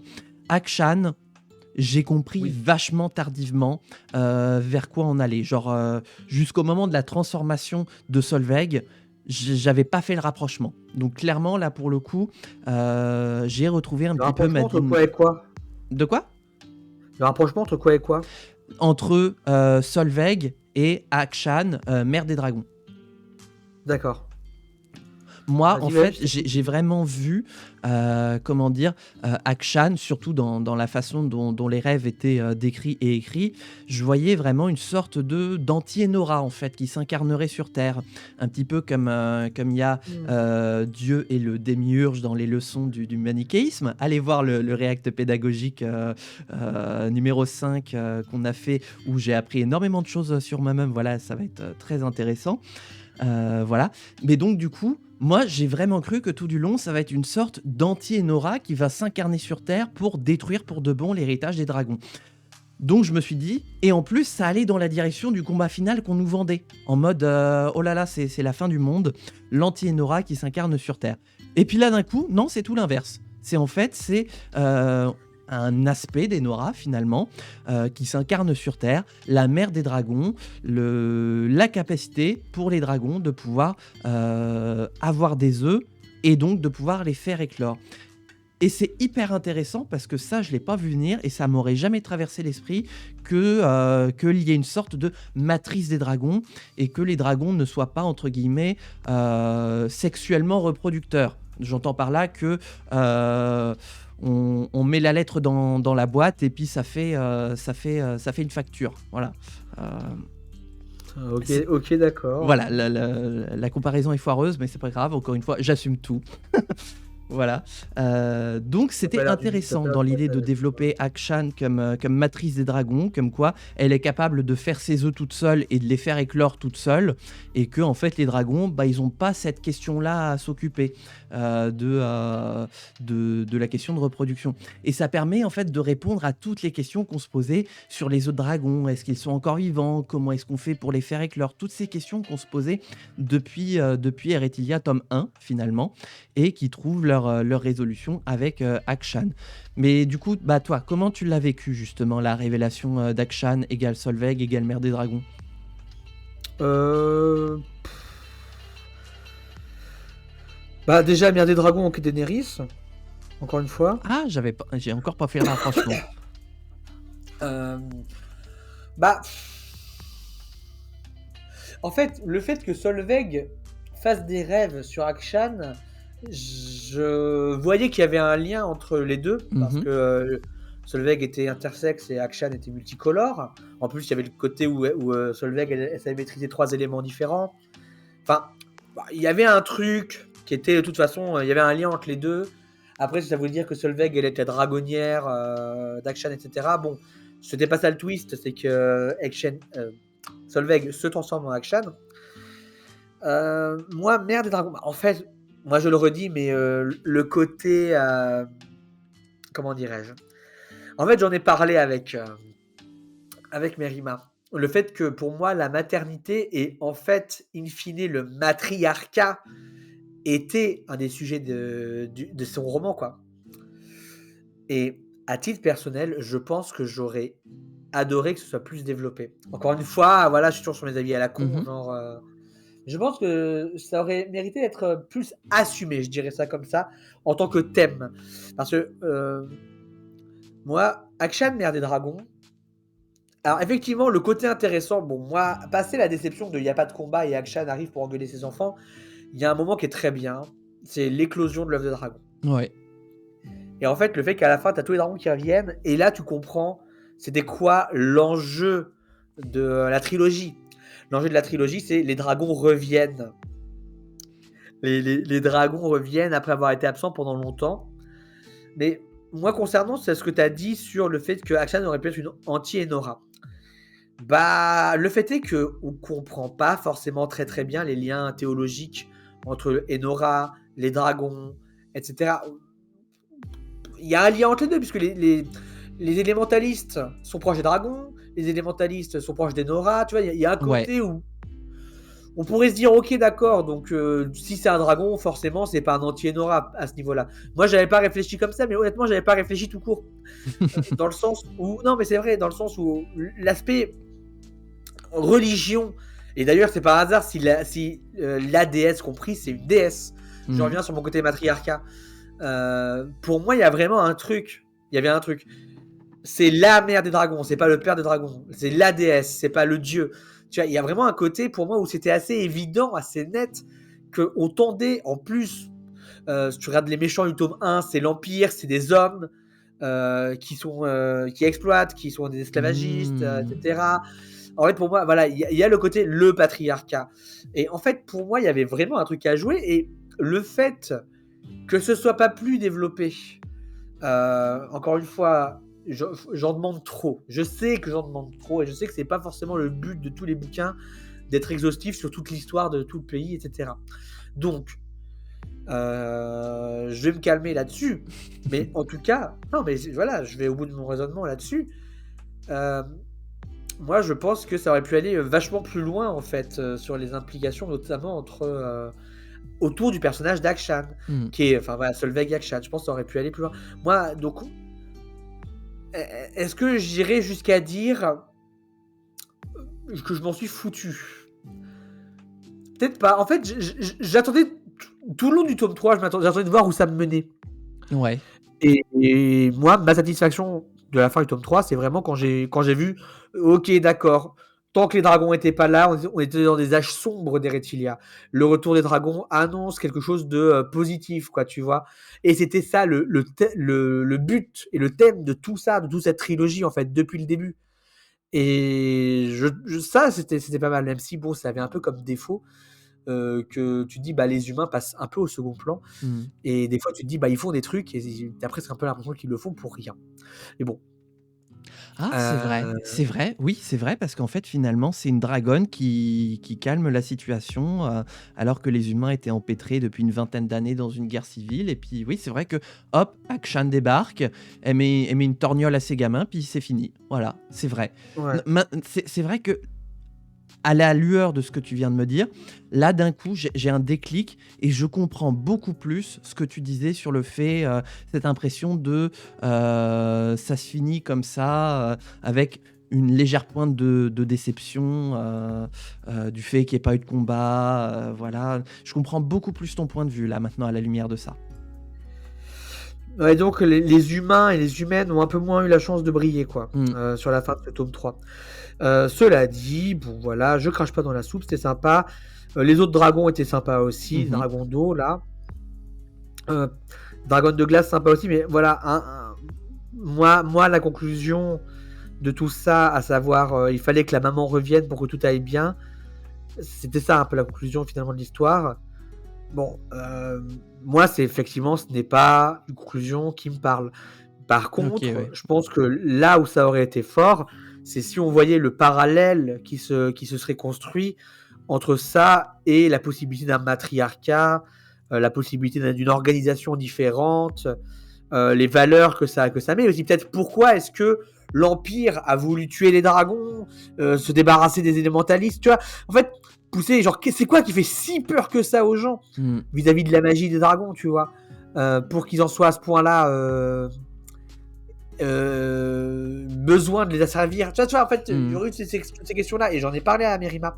Et elle m'a dit, bah oui, mais Dage, il s'attendait même pas à voir un dragon. Les dragons, c'est pas son sujet. Et j'ai dit, ok, ça a le droit de pas être son Mmh. sujet à Dage. Mais franchement, on aurait eu parmi les méchants une personne qui aurait été hyper anti-dragon, tu vois. Et elle m'a dit, oui, mais à ce moment-là, pour l'Empire, c'est un non-sujet, les dragons, parce qu'ils sont déjà quasiment tous morts, tu vois. Ouais. Et là, je sais pas. Moi, je pense que, en fait, les dragons, j'aurais bien aimé qu'on ait eu plus de mythologie sur, plus de discours sur, plus de personnages qui se positionnent sur la question des dragons. J'aurais aimé le vivre un peu plus à ce niveau-là. Mais par contre, pour le reste, bah, les dragons, ils sont cool. Ouais, les dragons sont cool, effectivement. Moi, je me suis beaucoup attaché à Yakar tout au long des 3 tomes d'Erethilia. Et Anna, je la regardais d'un œil méfiant par rapport à ce qu'elle faisait. Et puis les deux dragons sur l'île perdue, voilà, ils étaient mignons dans leur coin, en train de faire leur petit nid douillet et vivre leur petit couple reculé de tout. Voilà, donc très mignon. Puis voilà, cette perspective heureuse du retour des dragons, des œufs qui éclosent par vingtaines, voilà, à la fin. Enfin, c'est un renouveau et c'est beau. Voilà, c'est une belle conclusion à Erethilia.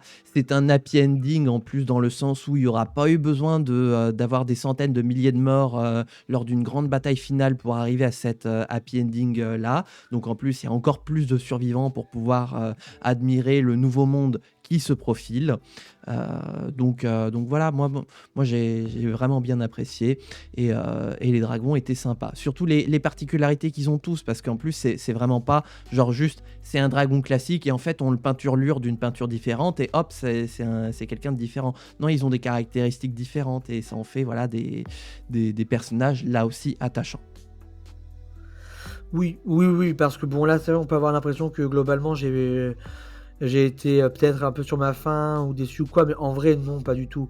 Au contraire, moi, j'ai très très envie de voir la suite. Mmh. Moi, c'est plutôt ça qui me ferait plaisir, c'est d'en savoir plus, d'en voir plus, de voir d'autres aventures en Erethilia, peut-être d'écrire un scénario de JDR en Erethilia, je ne sais pas. Oh oui. Tout est, tout est possible. Mais oui, par contre, il y a des réalités qu'il faut dire. Mmh. Voilà, les gays, c'est cool. Les lesbiennes, c'est cool. Le la drogue, les joints, bah, faites attention quand même à votre santé. À consommer avec Heu, modération. ouais, voilà. Les dragons, c'est cool Oui. et hem et le matriarcat aussi. Donc voilà, moi globalement, j'ai envie de dire, sur cette fin de tome 3, je me suis dit: eh bah, j'espère qu'il y aura vraiment de la suite Mmh. et il y a beaucoup d'inspiration. Moi, ça m'a nourri au niveau de mon imaginaire, ça m'a nourri au Mmh. niveau de mes envies d'écrire, ça m'a nourri au niveau de mes envies de raconter des histoires et c'est très, très bien que les livres me permettent, que ces livres-là m'aient permis de faire tout ça. Mmh.